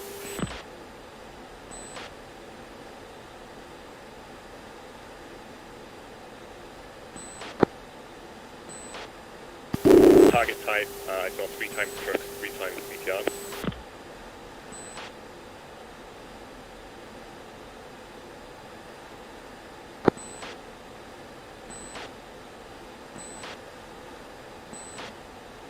And one tally. I'm gonna start hitting the further from the bridge.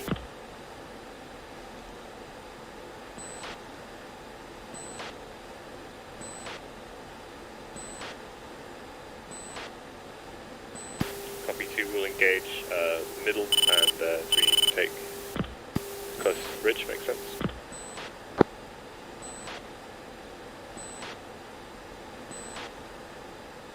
So there's a few close, huh?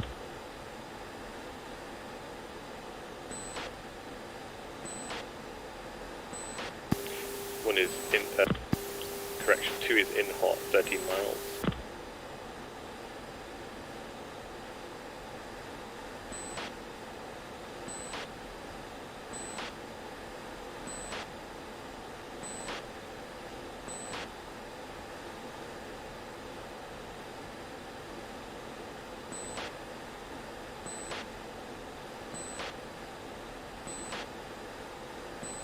One is off dry.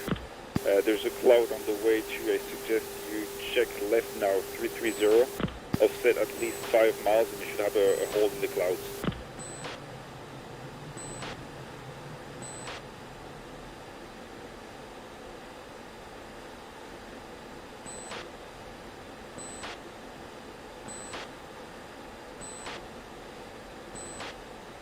Two is lasing well so far. GBU released. 2 paveway times 1.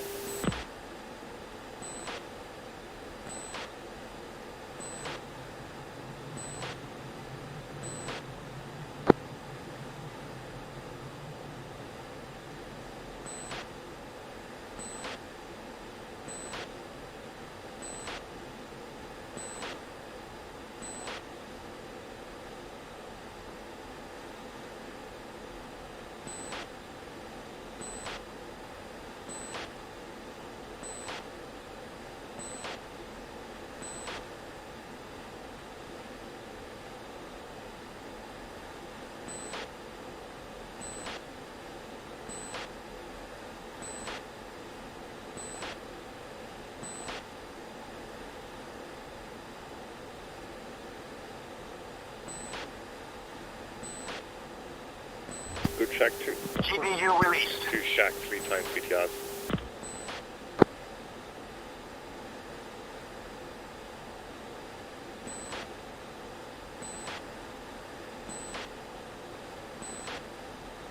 Three, advise if you see a flashing L on your TGP. I did not get the L, but still hit.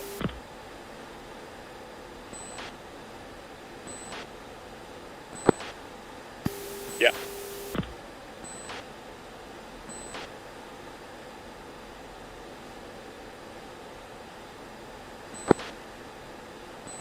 Yeah, accurate hit. I guess that's the advantage of the 54.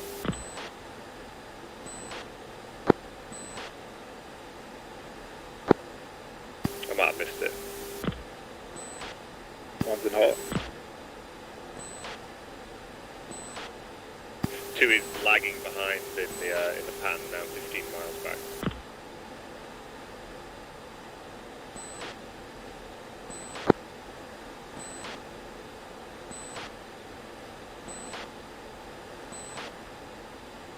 GBU released. That's one big weight.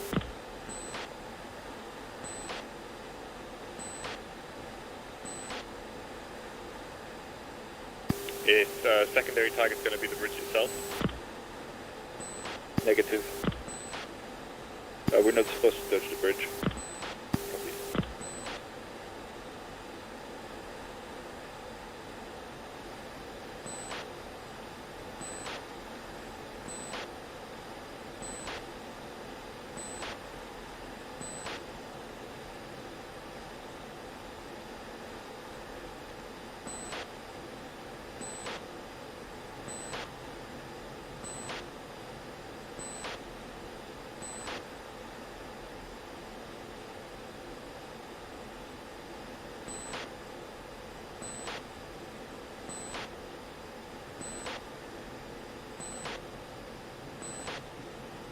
Good check. Good effect on target. Arms cold. The 2, you can hit the closest to the bridge. Doesn't matter if you hit the bridge or not. Copy. I can still see at least 3 vehicles next to the bridge.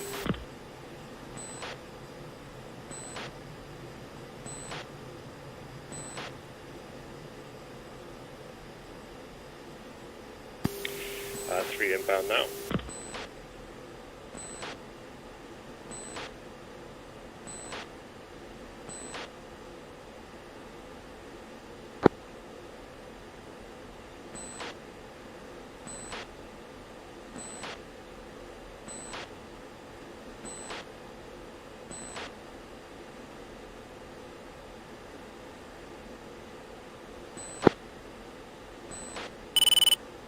Two in hot. All the vehicles right next to the bridge.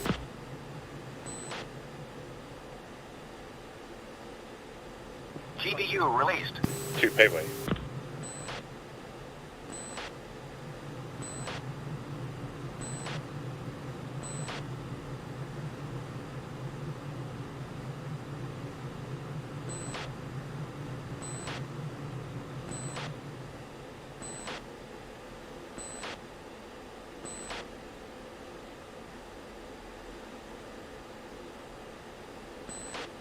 Yeah, 1-3, I'm at your 4 o'clock level.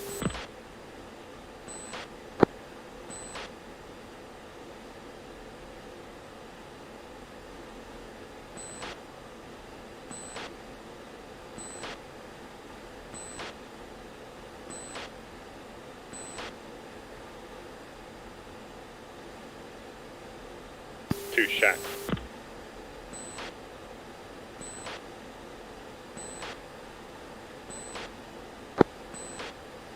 Copy, I'll turn behind you, but I think we're gonna keep the ordnance with us.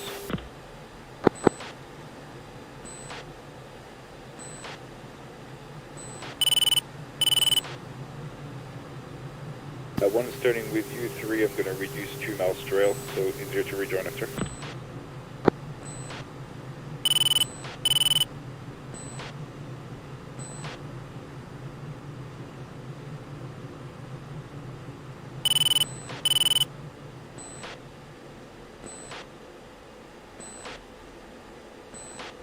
2, you can rejoin on us. 2.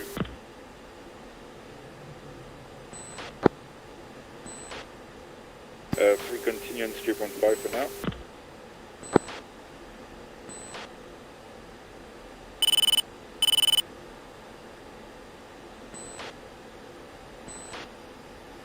Flight field check, 1 is 7.5.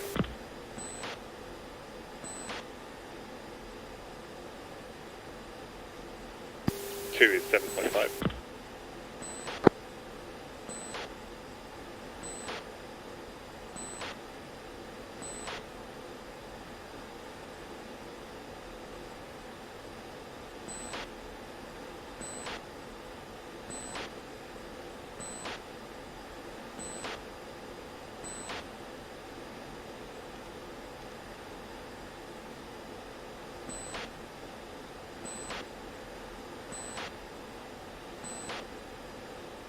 Two's visual on both of you. Alright, let's start heading towards the tanker. Check left, 3.6.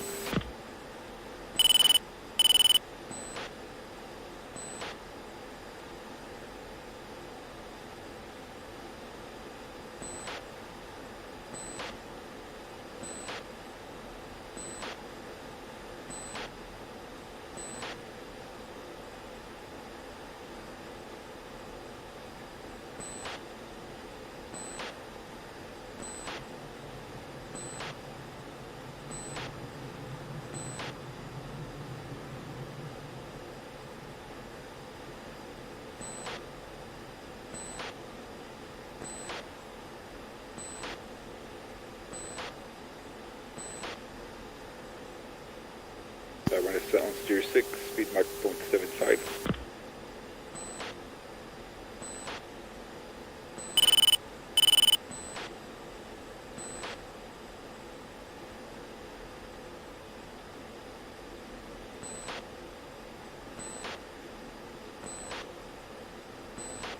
To return to my left side. 2.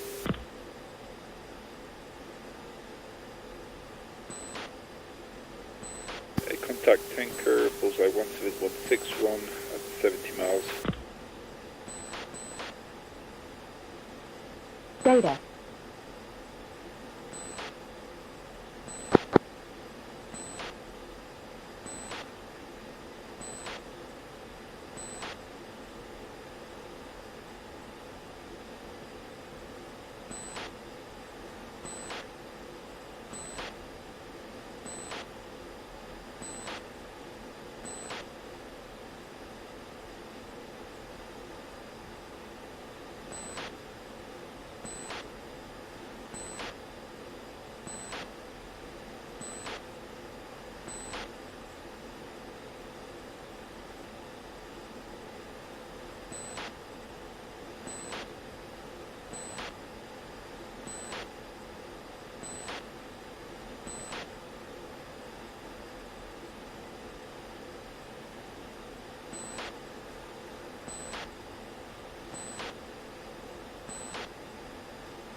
And flight let's sense out.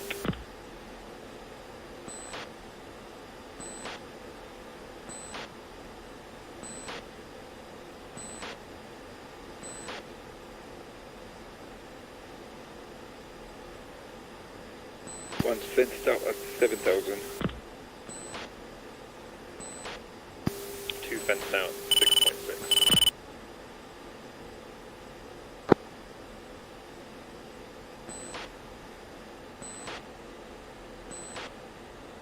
Tanker is coming up 40 miles, now head on.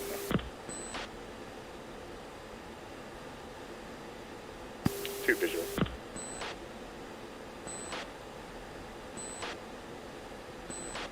Okay, plan is at 20 miles, we're going to offset to the left at 240, and then we'll go for a baseline intercept, start turning into it at 10 miles.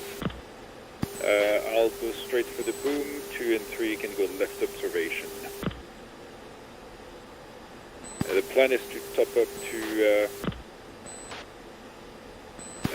10,000.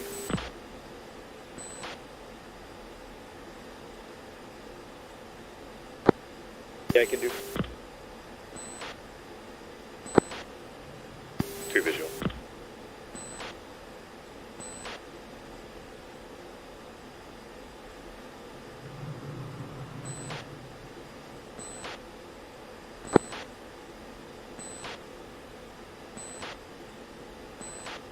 Didn't see that.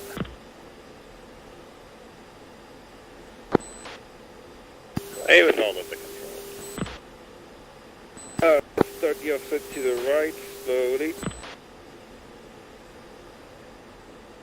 Sorry, to the left. Right. Let's go 300.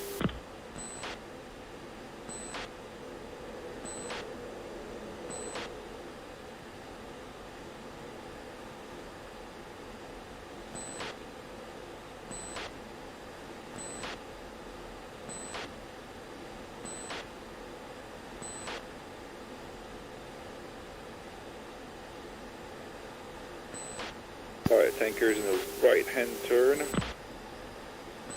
Okay, resetting, heading to 85, climbing 5 degrees on the nose.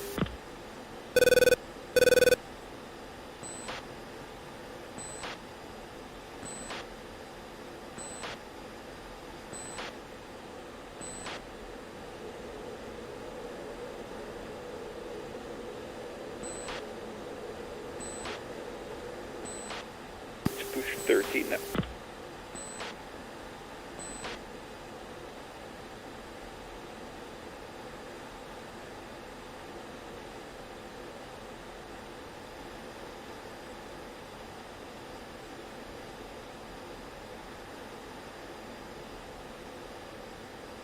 Opening off into 2-4.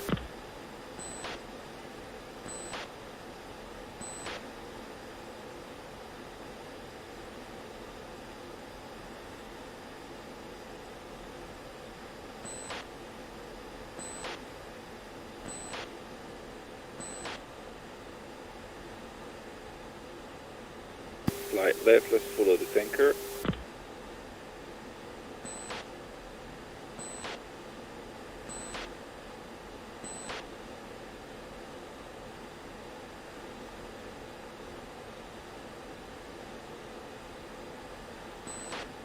I don't hear anything on UHF 13.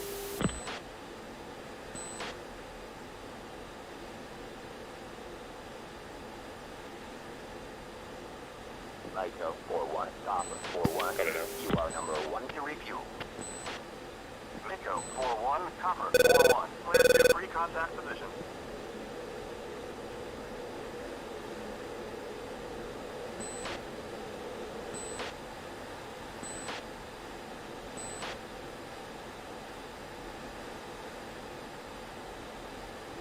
Alright, everyone's going to pre-contact, no scold.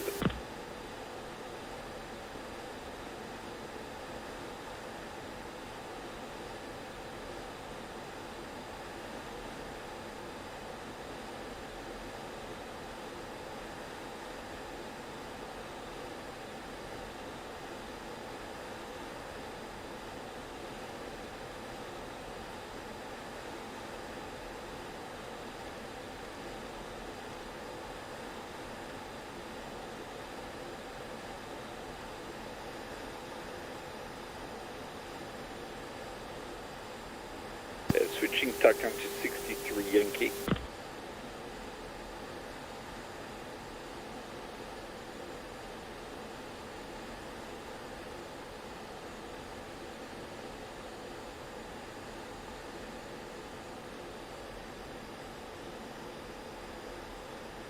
I want mud bar lock at 3 o'clock.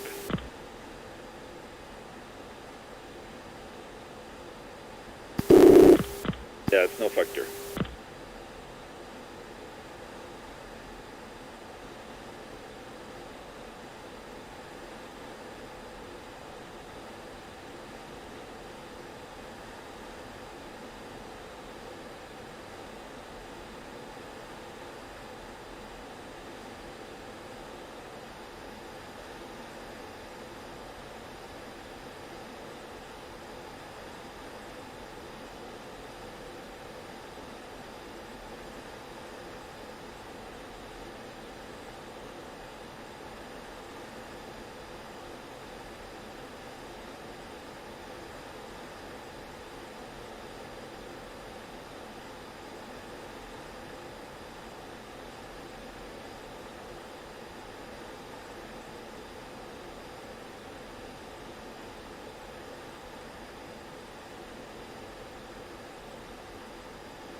like he's carrying the boom as well.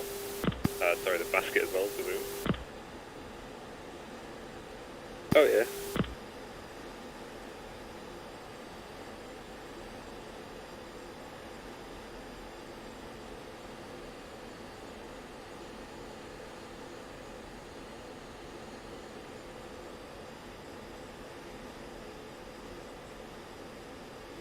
Mako, 4-1, copper, 4-1, clear to contact position.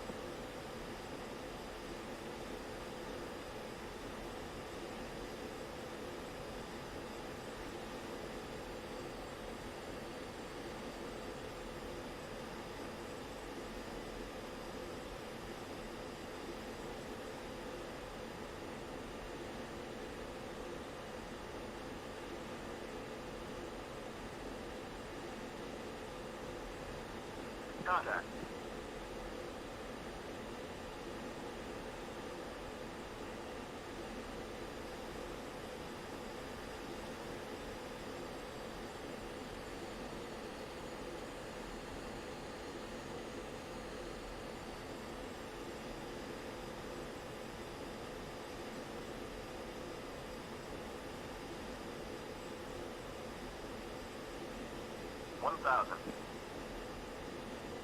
That's cool.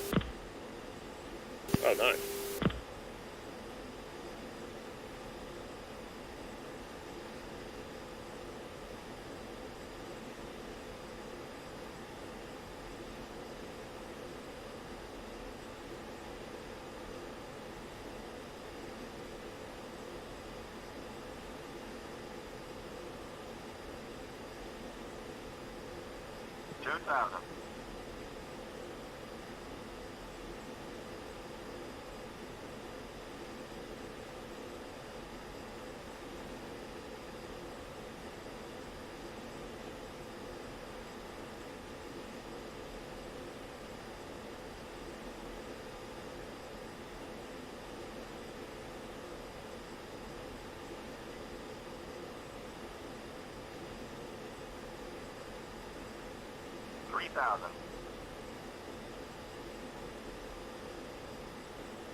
A 10,000 topped up disconnecting. Disconnect.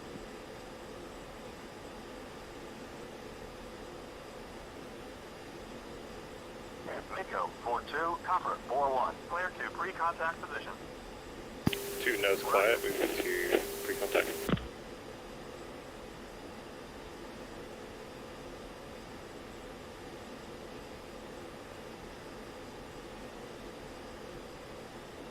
Mako, 4-2, copper, 4-1. It's Kana. Hey man, that was your turn this time. It's true.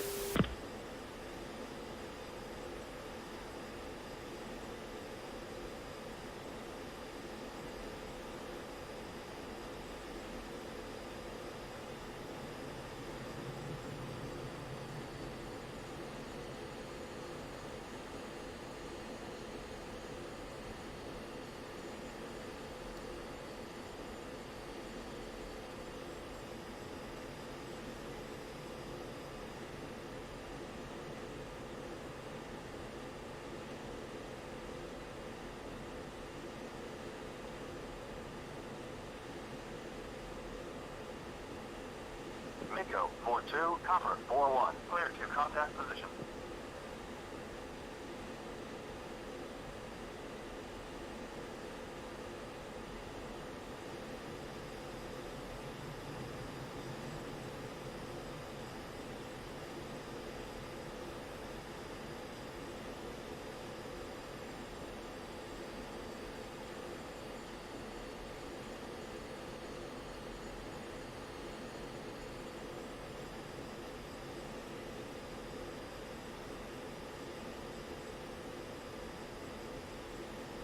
Mako, 4-2, stabilized. Contact.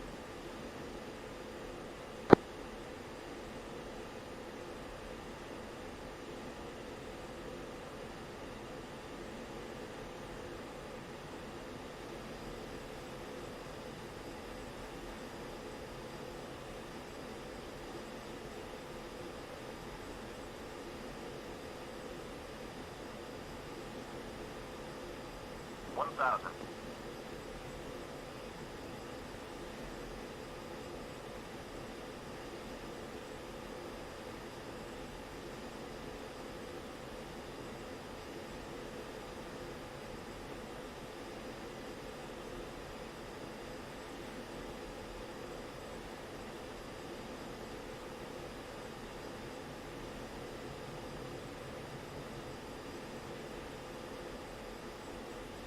$2,000.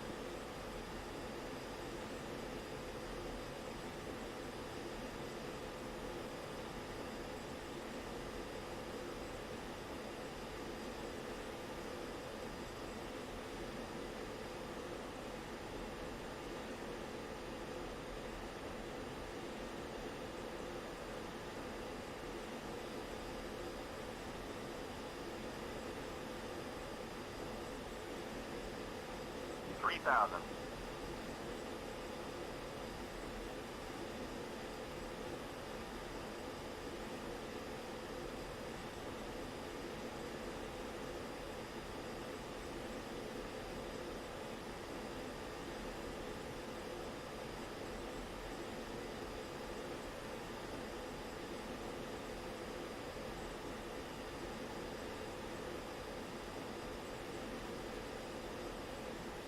$4,000.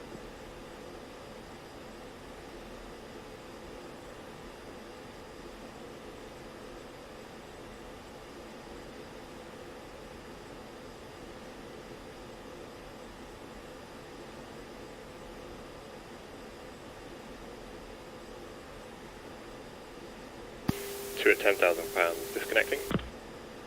Disconnect.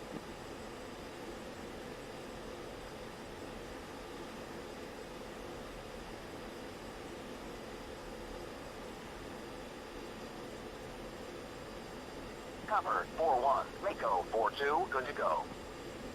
Mako 4-3, Copper 4-1. Clear to pre-contact position. Roger.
We're going to contact with the other.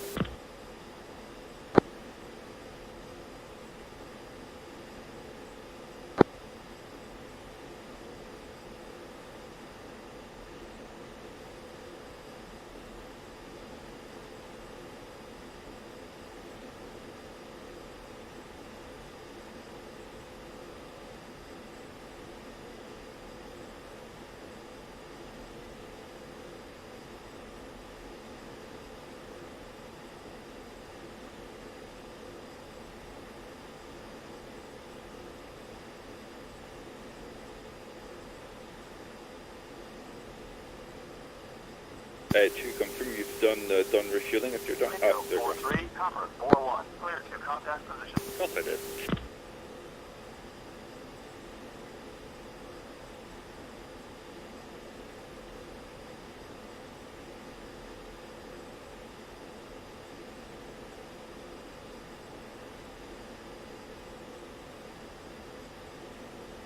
Mako 4-3, stabilize.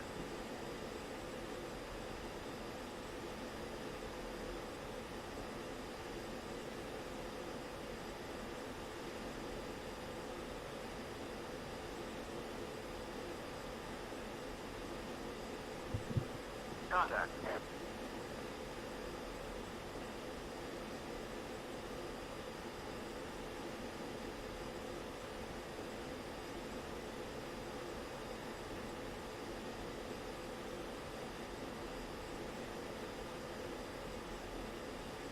$1,000.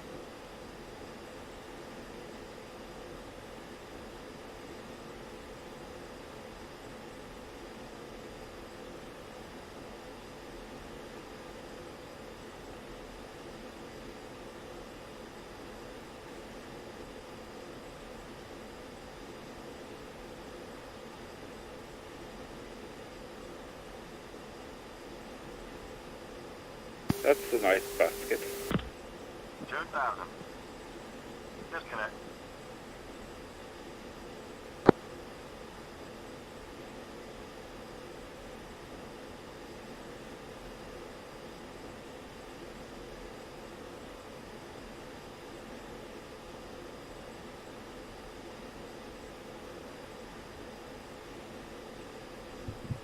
Contact.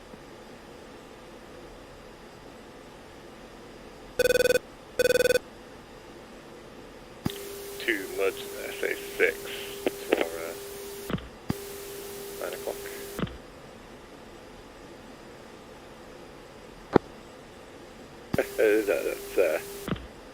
That was either a good joke from 2, or otherwise it's Century at the head 12 o'clock. Tanker is entering turn. Yeah, that's Barlock 7 o'clock. Yeah, Barlock 2.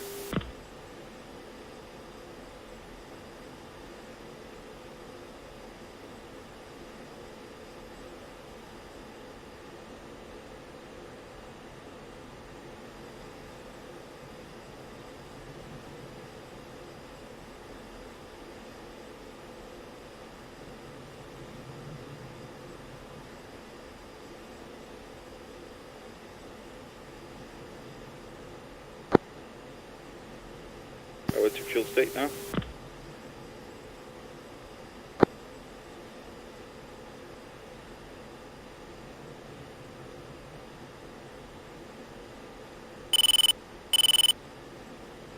Sorry, I'm a bit wobbly.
Not as bad as you think you can do it. It's pretty stable.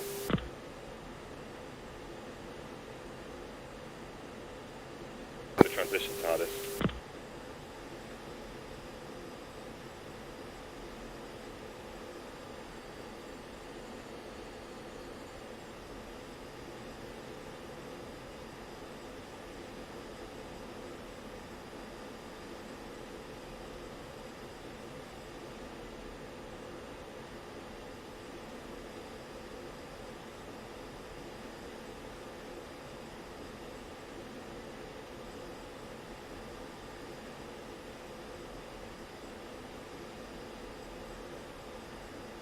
At 3 you can top up to 9,000.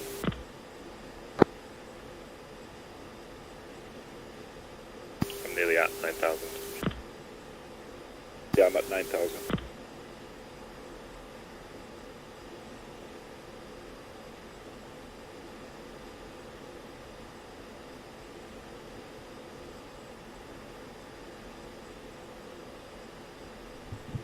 Contact. Disconnect.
Looking good through.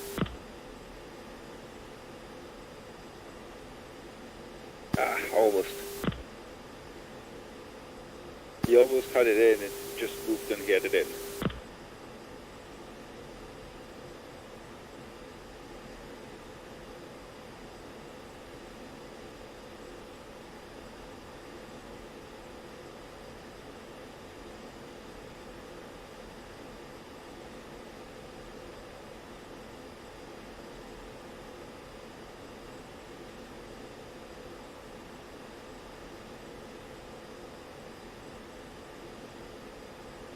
Can you please switch to uniform 6 and let me know if there's any call for us?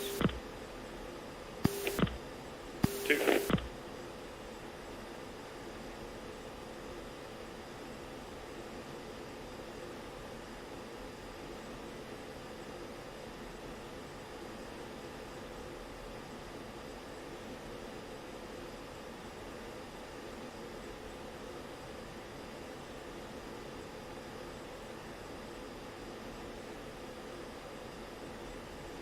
Made a call for them, didn't hear anything.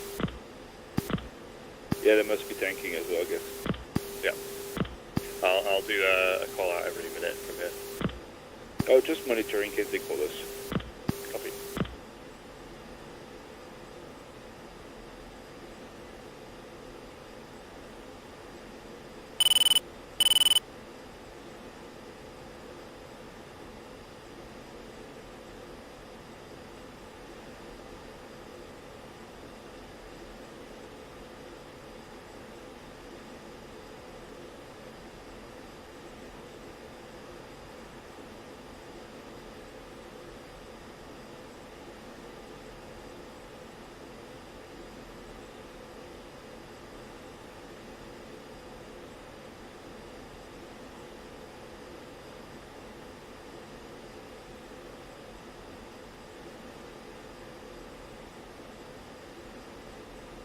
Lead, I think you have your SMP light on 2. I can see it, 2 blinking flash.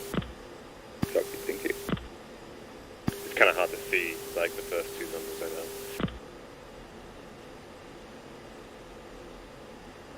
Perfect.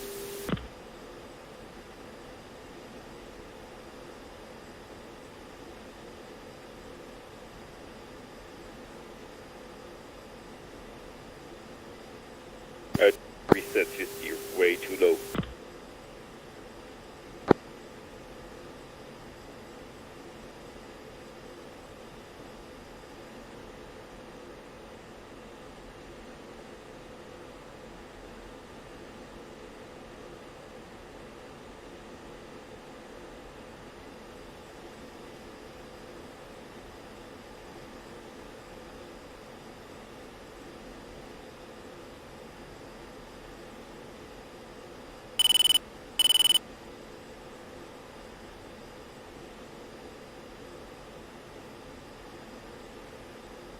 Looking good.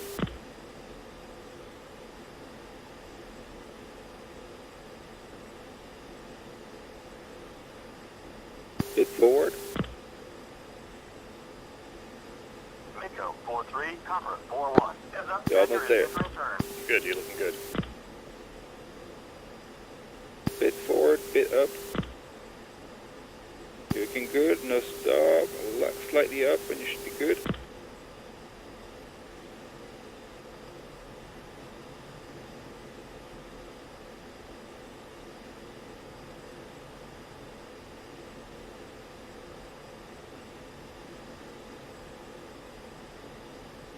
Yeah, you're in a good place. It's trying. Bit closer to it.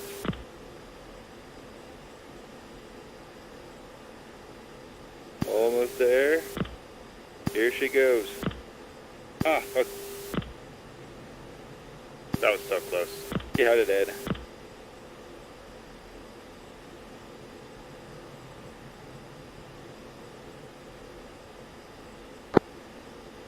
Yeah, it's full up now.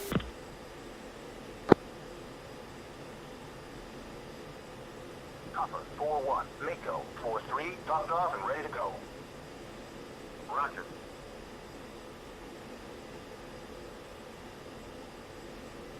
We're going to continue the turn.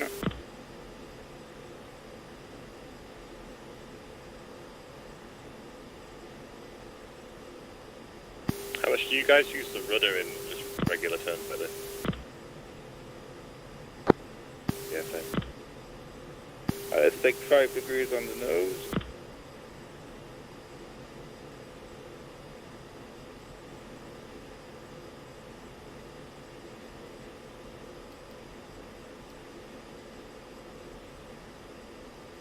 I'm pushing it from 6.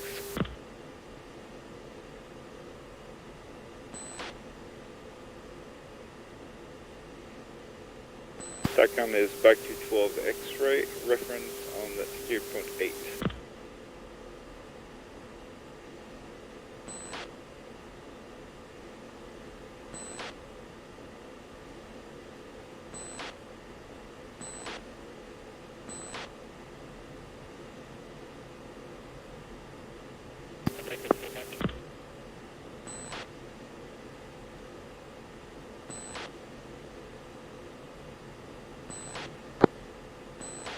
Yeah, I heard something. Banshee, Mako, we've just finished refueling. We're proceeding to our air-to-air cap. Really bad comms with you.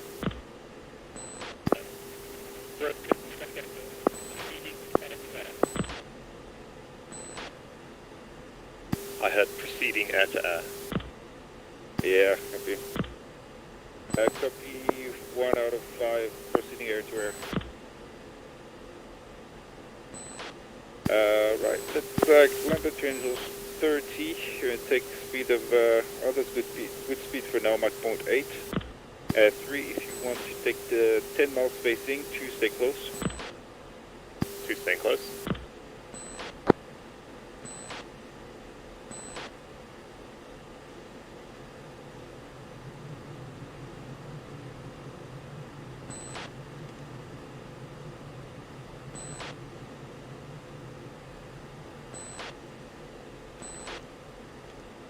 Correction, speed 0.85.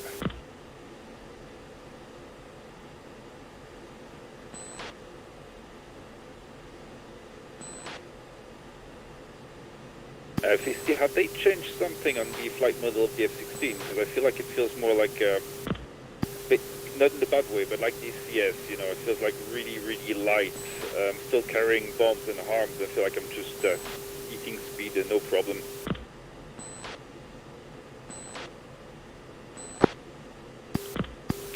night.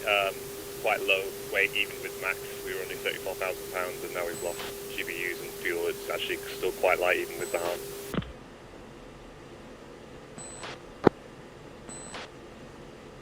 I'm not going to complain. I'm enjoying it. Yeah, we're performing really well here. Actually, it feels good.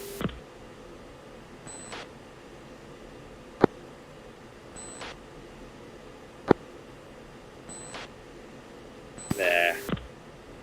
But I just want to see how high we can shoot the AMRAAM. So to be honest, I'm still gaining speed. I'm almost 5 degrees on the nose, passing 30,000. So let's go for 35.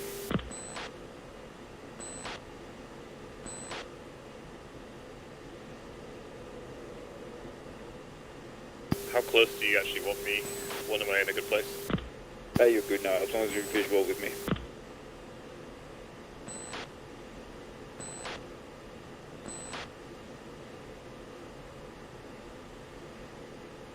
Magic 6 Mako for picture. Mako 4-1, Magic 6, picture clear.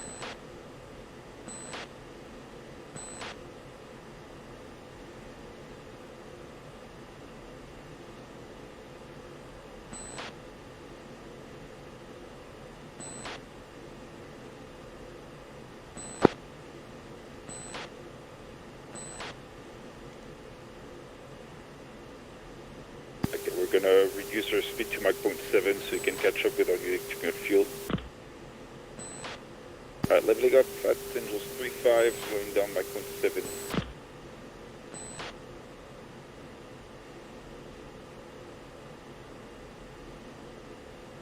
I'm going to put my visor down here.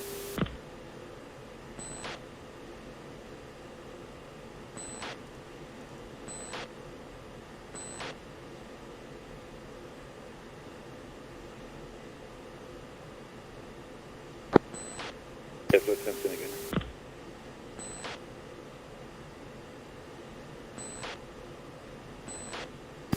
Two fenced in, fuel 7.7, master arm on. My fenced in at 7.4.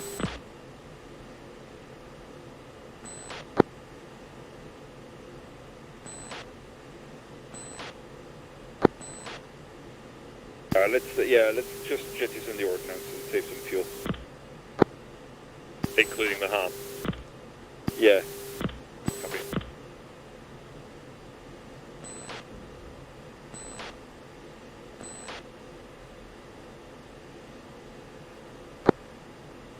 Oh, when I come out of MRM mode, my MFDs are totally blank. That's weird. That happened to me before, that's a normal thing.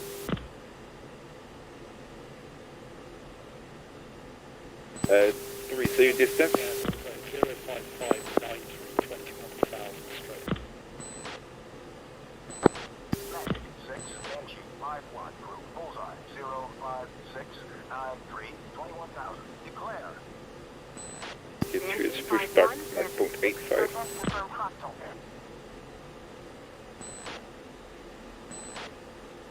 Mako 4 bunch of we're committing group 05772. Make it work, copy.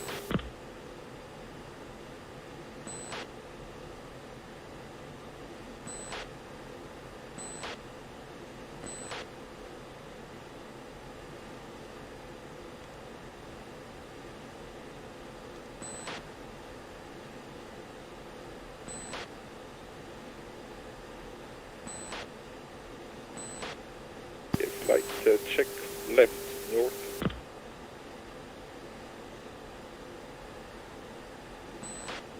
Push speed Mach 0.9.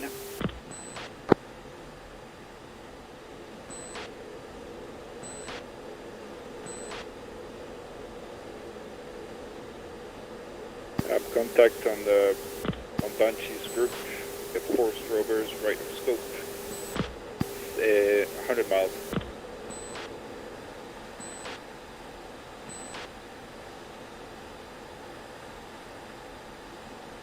No tally.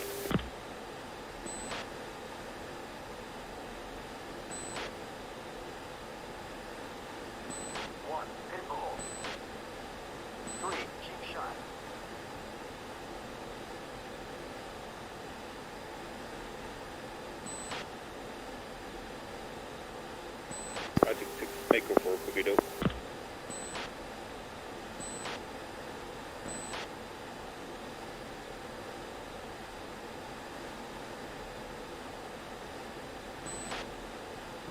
41, Magic 6, nearest threat Ultra 06686 17,000.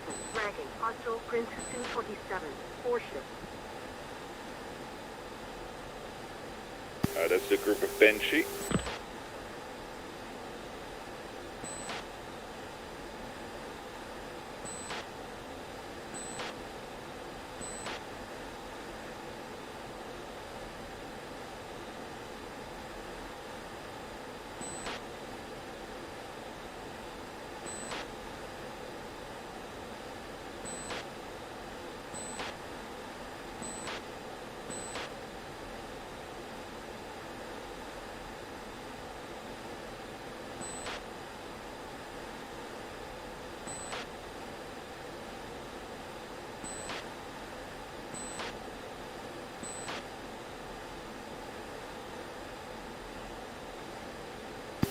Let's check left, west.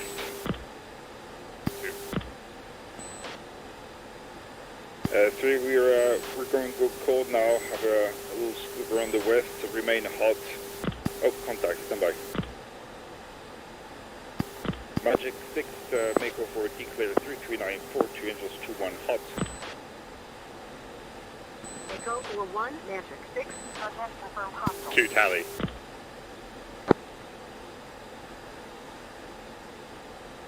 A2 gates. Say again. Go gates, heading 290.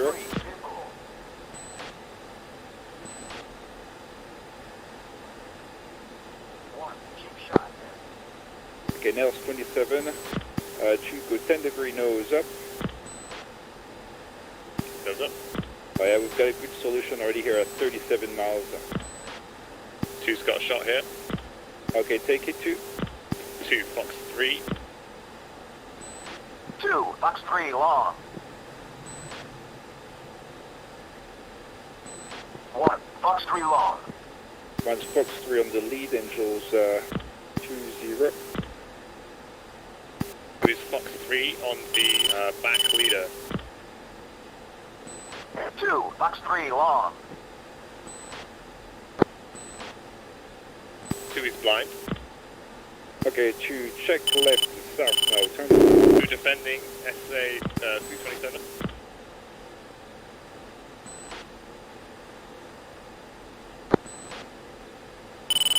In post hole. 1 is cold now. 2, hit ball. Nails 27, 6. 3, Fox 3 long. 2, cheap shot.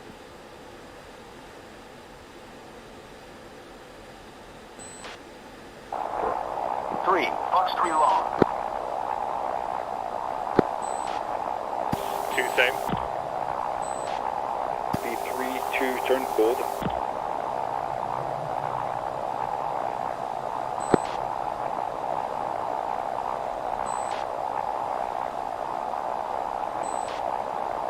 2's ditched the tank.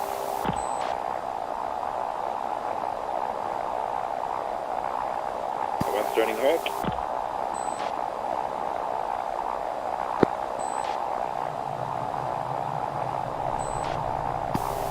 Cold, gaining altitude again. 3, hit ball.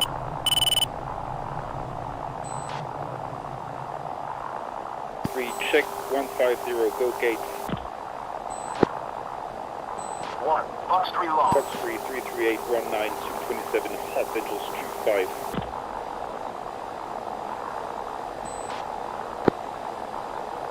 Yeah, me too, I'm down to 8. 3, 2, remain cold. Stay cold.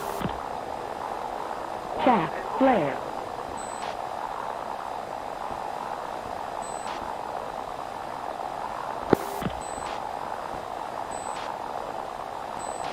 3, It's cool, okay, I'm Nails 1 more 27 coming back from the north, I'm turning cold.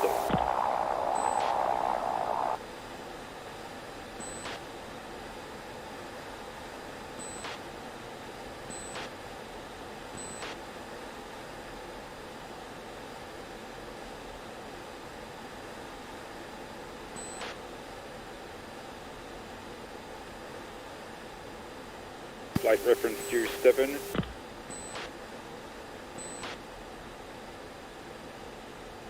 Jammer. 2 nails, 27, 8 o'clock. Yeah, same. Keep referencing tier 7.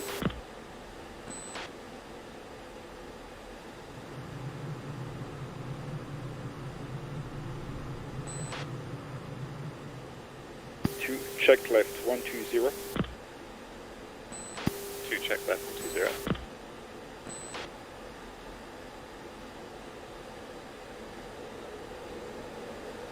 2 is burner.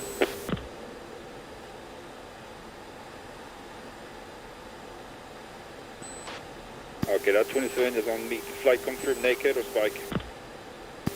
Still nailed, 27.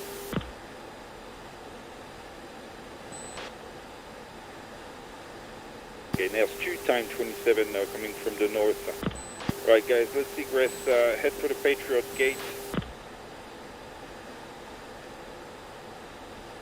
Do you want me to hold this 120 heading? Go the shortest way possible to the Patriot. Okay, I'm burner. We're running here.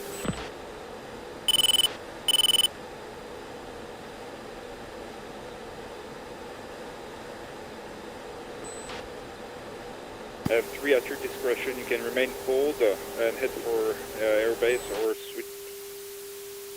I'm getting bad blue text here. Same.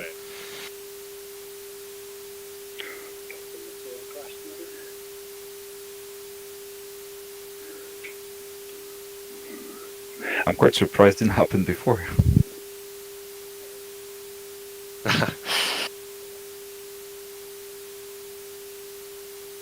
Oh, this air-to-air stuff is intense. I can't believe, I mean, it's good now at Angels. I was 40. At about 45 miles, I was getting already good cues without having to pitch up. So, yeah, imagine if you're really fast, really high, you can shoot these slammers to 60 plus. Joined your channel. Noodle Vosin. Yeah, go ahead. Is the host still up? The host is Gecko. Oh, okay, hang on. User left your channel.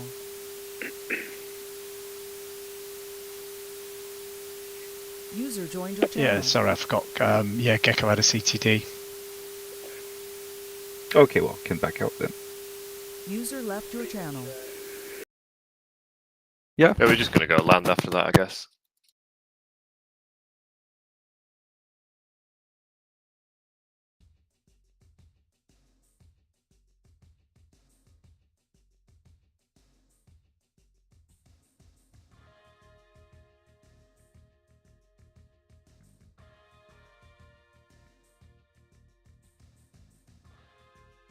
They dodged all of our AMRAMs. Yeah, I was just looking at that. What? Yeah. That's We gonna had be good fun. cues and we let 4 of them off. They must have gone hard defensive. Yeah, we'll see that at the tape. Yeah, I'm interested.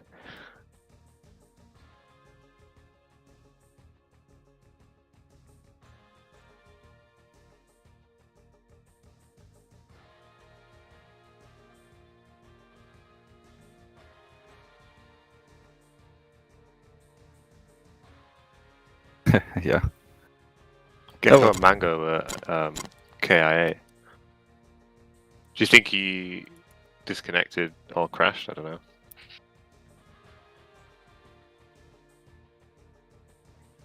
And then if you're the host, that's fine, I guess. As long as you don't. I guess you can quit the game, but